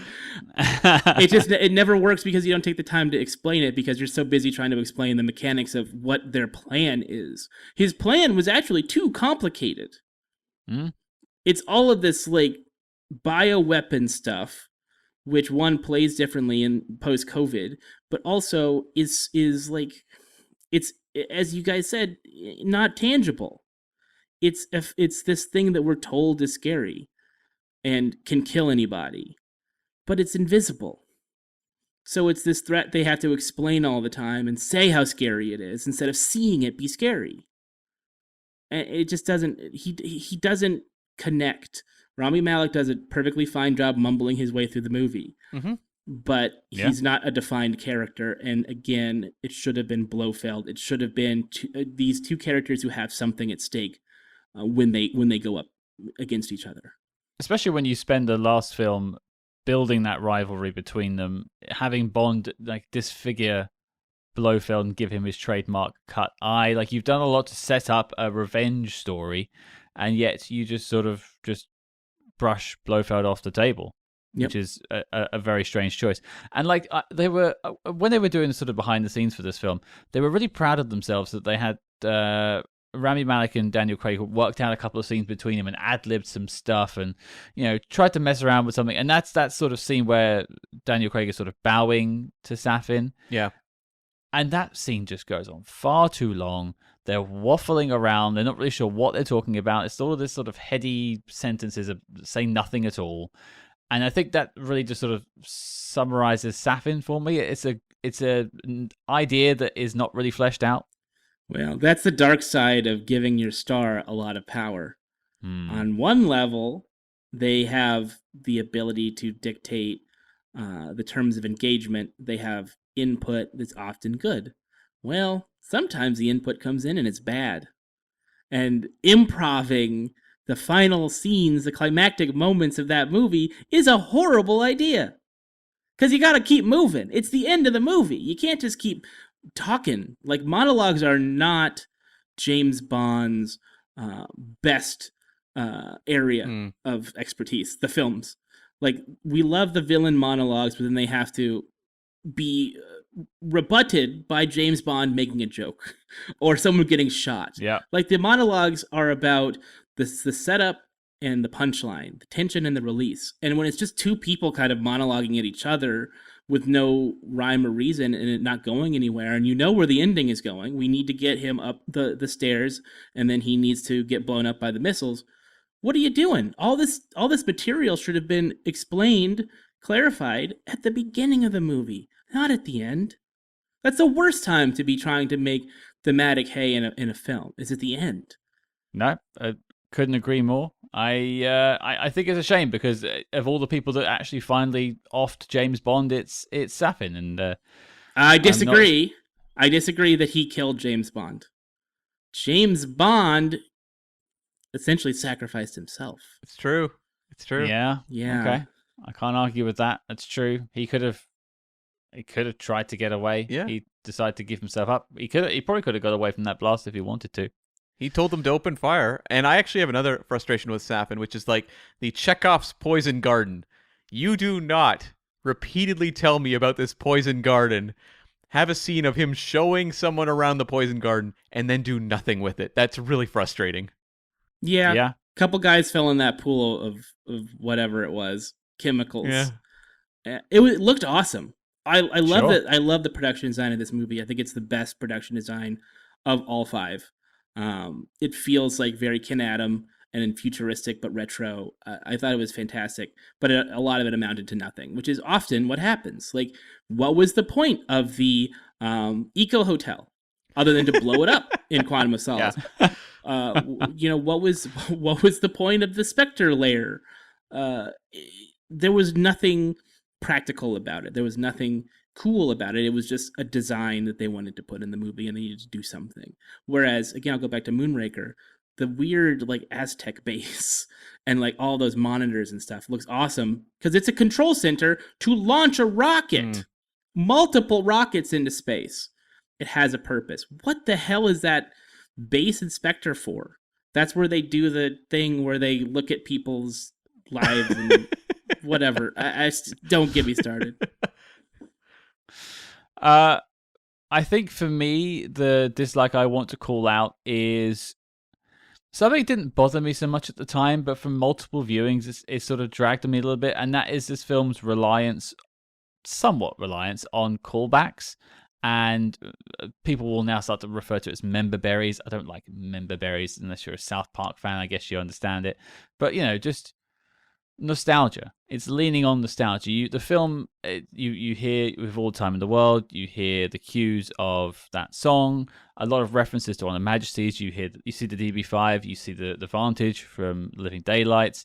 There's a lot of nods to Bond's past in this film. It is the 25th official Eon film. There's a reason to celebrate where Bond has gone and is now going to, which is smithereens. But I just feel like, it just feels like a bit of a shortcut sometimes, like an emotional shortcut. When you're playing, We Have All the Time in the World, you're going to get an emotional reaction out of me. And I just feel that could be a bit cheap at times. Yeah, I see what you're saying there. I think the use of the song was so perfect. And weaving it into the score, Hans Zimmer, I think, did a really good job. Or the people that Hans Zimmer pays to write music for him did a really good job. It's true. It's true. Look it up. He has his team. The team did a great job with the music for the movie. I like the use of the song. I always felt like the end of the Daniel Craig series should be some riff on Her Majesty's Secret Service, because that is the movie that has been maligned the most. Yeah. It's only in the last decade that people have said, oh, this is one of the greatest Bond films of all time. But as I said earlier in the show, it was the one that was on at midnight on TBS, and no one talked about it. It's only now become what it is. And so calling back to this and making the connection between Daniel Craig's performance and his interpretation of the character and that story, I thought was really crucial. But I do think I agree with you that there are references that are not necessary to move the story along or to make a point. I love seeing Timothy Dalton's car from Living Daylights. But why is he driving around in this car? Does he how many? Where does he put these cars? We've seen his apartment. We've seen he's got like one garage. So where did he get this car? When did he have the time to buy it? We know what it means. but it doesn't mean anything to the character, the movie. That's what's so great about in Casino Royale, where he wins the Aston Martin, because then it It explains what it gives it a genesis. Yeah. I have a fan theory as to all of this, because I was wondering also how he afforded his place when he was living in Jamaica. And I was like, wait a second. He probably sold the Skyfall property, and maybe he used that for this new property as well as the cars. Maybe that was how he treated himself with retirement. He might have a pension. Yeah. You don't think that MI6 gives a pension out? I don't think it's a very good one, is it? I don't work for them. Don't look at me. Very few people live long enough to collect. No, that's true. As we know. Yeah, yeah. So if you finally get there, you get a good payment. Yeah. Yeah. But I thought that the references in this were more pointed and specific than, say, Die Another Day, where he just walks through a room with a jetpack from Thunderball for no reason. Rosa Klebb Shue is just there somehow because reasons. Yeah. I mean, you can point out the M portraits in the room. Why is Robert Brown's portrait in this How dare film? you? Yep. How does that make sense? It's for us, and it's not for the reality of the movie. Yeah. And you said this very early on, Dave. You shouldn't really be applying too much logic to a Bond film. It's escapism at its finest. So I will let that sit. Okay, before we get to the knock list, let's go for final notes. I have a couple of notes and a question, but I'll go last. Dave, have you got any notes or things you haven't mentioned yet you'd like to bring up? We talked about the production design, the score. Boy, no, I think we covered everything. I feel like this, to sum it up, this is an ending to a part of the franchise, a history of the franchise. It really ties everything up, not just for Daniel Craig, but for, I think, our conception of James Bond from the 60s to today. Mm-hmm. And I really hope that whatever they do next, that it feels different. That it doesn't discard the history, but it doesn't do what you were saying, which is constantly wink and nod to all the old stuff.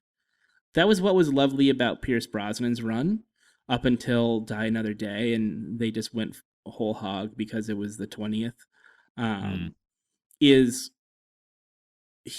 Those movies completely shed the feeling of the classic series. If you watch Octopussy and then you watch Thunderball, or you watch Diamonds Are Forever, they all kind of have a similar rhythm.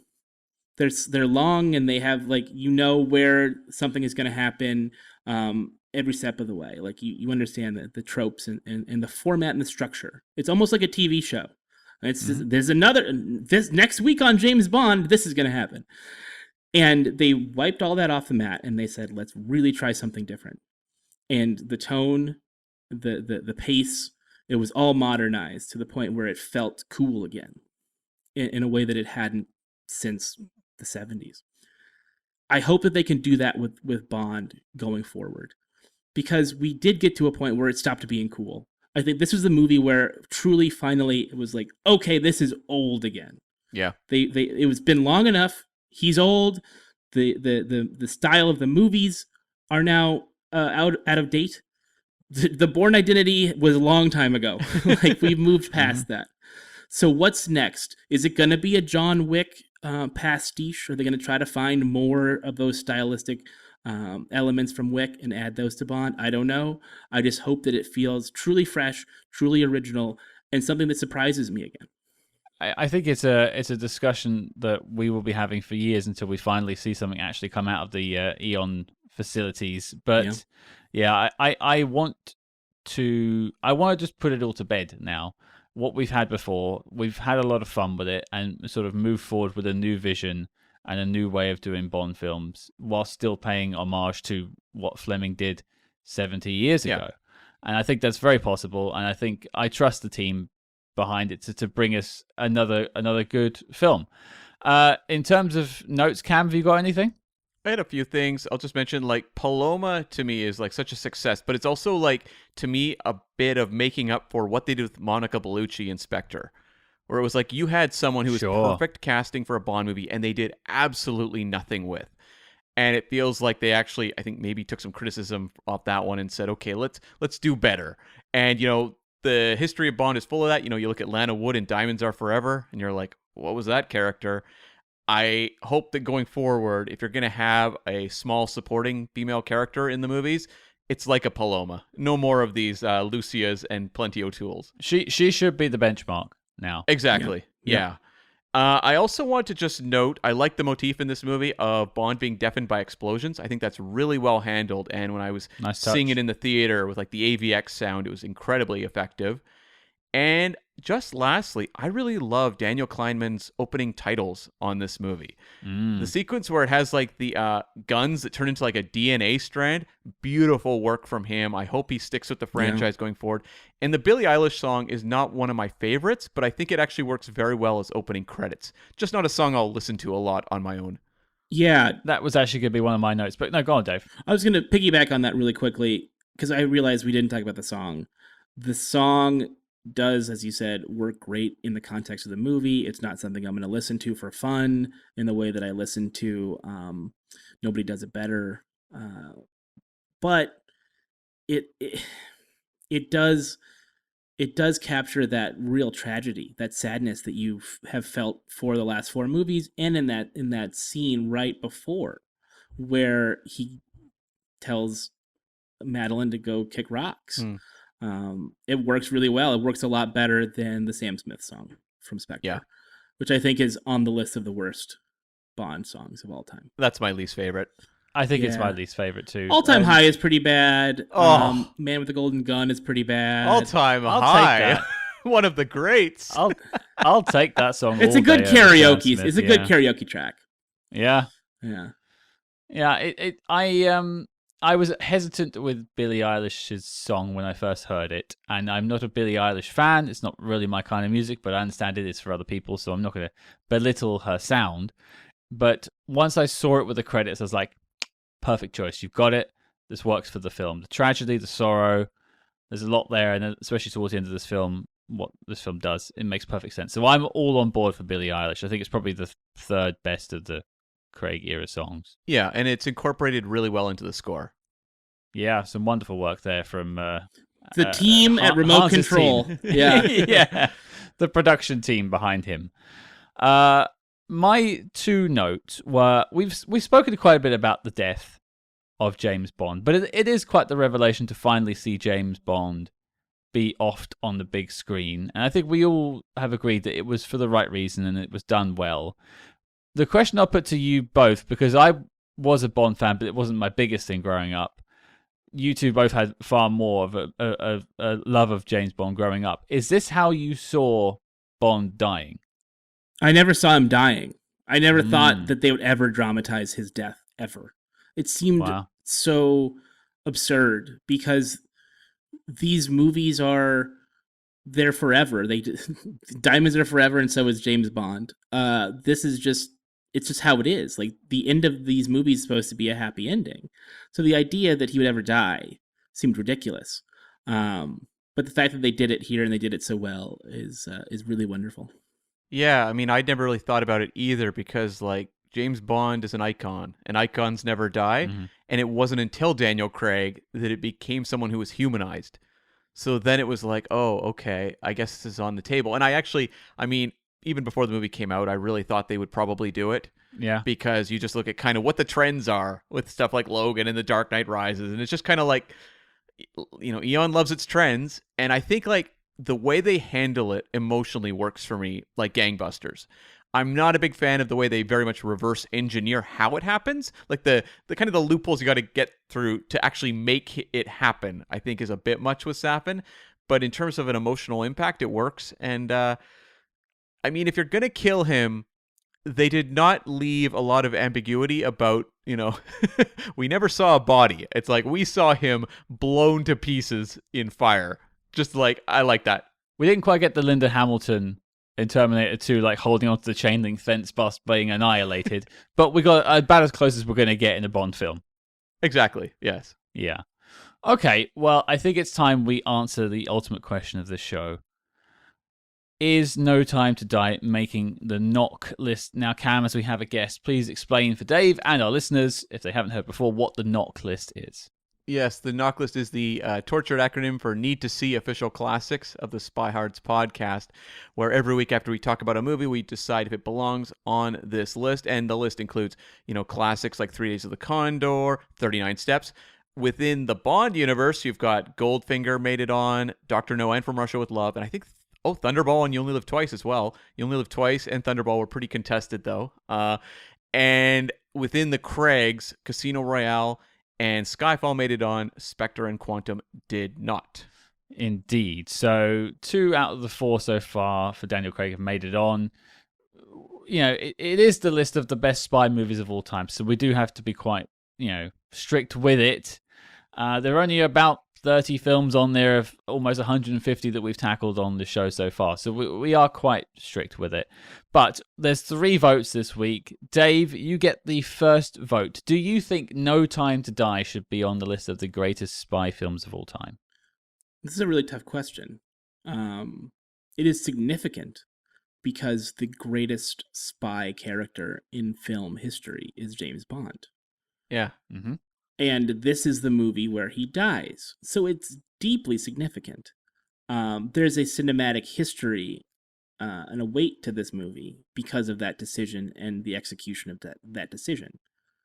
But we have pointed out a lot of very glaring flaws in this movie. I don't think it's a perfect film. I don't think that it works independently of your knowledge of the backstory.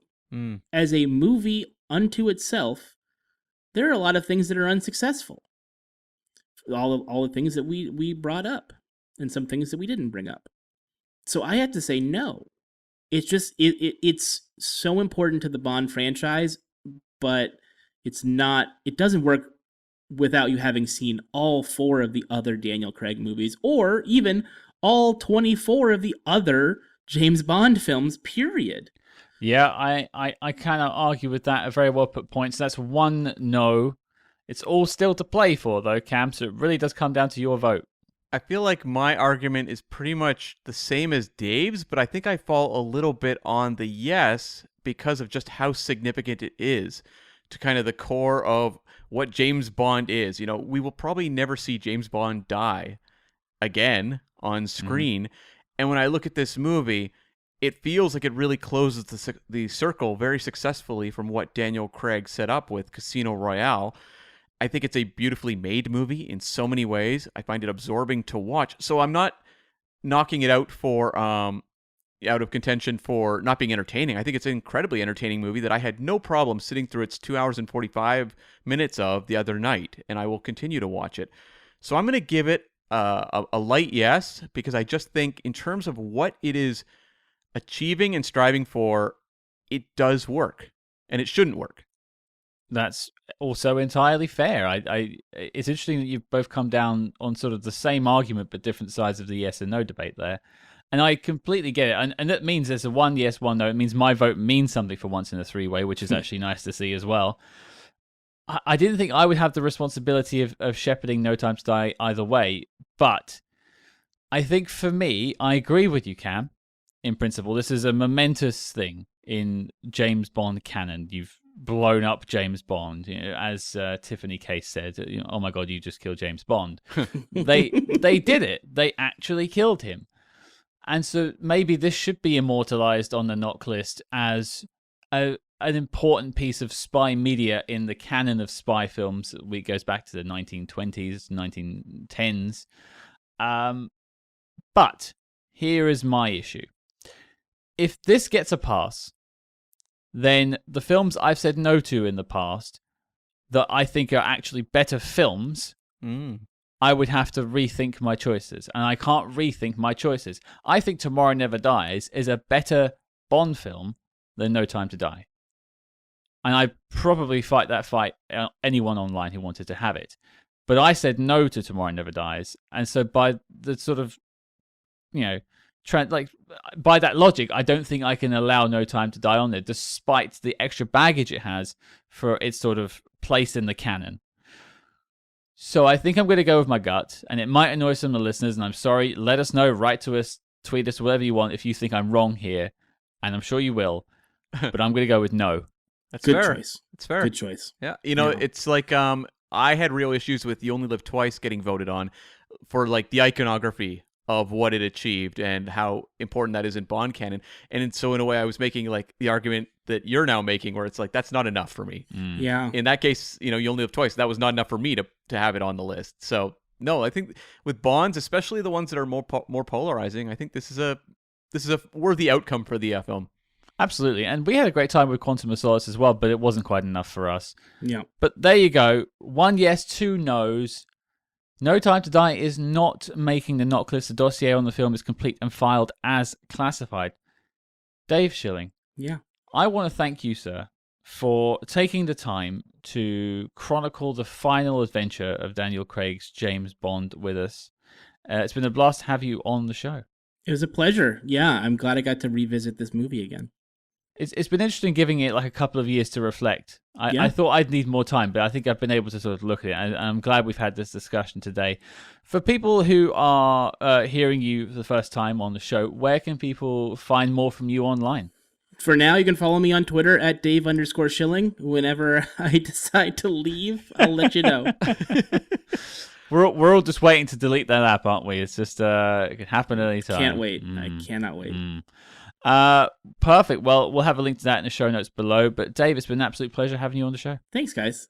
Thank you so much. Well, there you go, folks. That was our chat about the final Daniel Craig James Bond film, No Time to Die. Didn't quite make the knock list despite your protestations, Cam. I fought Scott, but I didn't quite make it. I guess, you know what? It's okay. I'll sleep at night. It'll join Burn After Reading as the ones that I weep over quietly before I go to sleep. Just with the one eye, of course. The other one is cybernetic. No, I'm weeping blood, like Le Chiffre, taking it back to the beginning. All right, okay. I'll better cut a hole in this chair. And now I teased it at the start of the show, Cam, but we do have some Spy Master interviews for all our lovely SpyHards, diehards out there. I'll throw it over to you. Who do we have coming up first? Yes, on Tuesday, we are releasing the first of our Bond Spy Master interviews for the week. We are first up going to have Alexander Witt, the second unit director of No Time to Die, as well as Casino Royale, Skyfall, and Spectre. He also did some work on The Bourne Identity, The Hunt for Red October, and a few other notable spy films that you may have heard of. So look forward to that landing this Tuesday, Alexander Witt. And not to be outdone as well, we like to give you more than just the one when we can. And you may have noticed a trend recently of talking to Bond doctors. We, of course, had Dr. Hall from Skyfall, played by Nicholas Wooderson. And then just before that, we also had Dr. Christmas Jones, played by the wonderful Denise Richards. So I thought, hey, let's add one more Bond doctor to the mix. Now, we have on Friday, following the Alexander Witt interview, Bridget Miller joining the show. Now, she's an actor who worked in both Spectre and No Time to Die as Dr. Vogel, one of the Spectre agents. You see her at the conference scene in Spectre, and then she's at the big party in No Time to Die, which we didn't talk too much about in this episode, but yeah, she meets her untimely fate in that party. So yes, look out for Bridget Miller coming on the show to talk all about Dr. Vogel and much more Friday next week. I think this is going to be a fantastic way to wrap up No Time to Die for sure. And a nice way to send off Daniel Craig and James Bond into the sunset. That's right. So your mission, folks, should you choose to accept it, is to join us next week for the 2 Spy Master interviews. But we did have one more announcement to make. As No Time to Die sort of wraps up the Daniel Craig era, because it's his last film, but it also sees the end of James Bond. It's his demise. We've decided to take a bit of a break from all things 007. We're going to, of course, come back to look at the Roger Moore and Timothy Dalton films down the line, but taking over the James Bond slot, we might be finally lighting the fuse. We may be enlisting in an organization that isn't MI6, but is perhaps IMF. Yes, it's about time we took a look at this film series. You've all been asking for it, and it's about time we gave it to you, especially with Dead Reckoning Part 1 in theaters. So, look out for that in your podcast apps in the coming months. If you like what you heard on this review, please consider leaving us a 5-star review wherever you're listening. And do not forget to follow us discreetly on social media at SpyHards. That's SpyHards on Facebook, Twitter, and Instagram. But don't worry, listeners, because when it comes to SpyHards podcast, James Bond will return.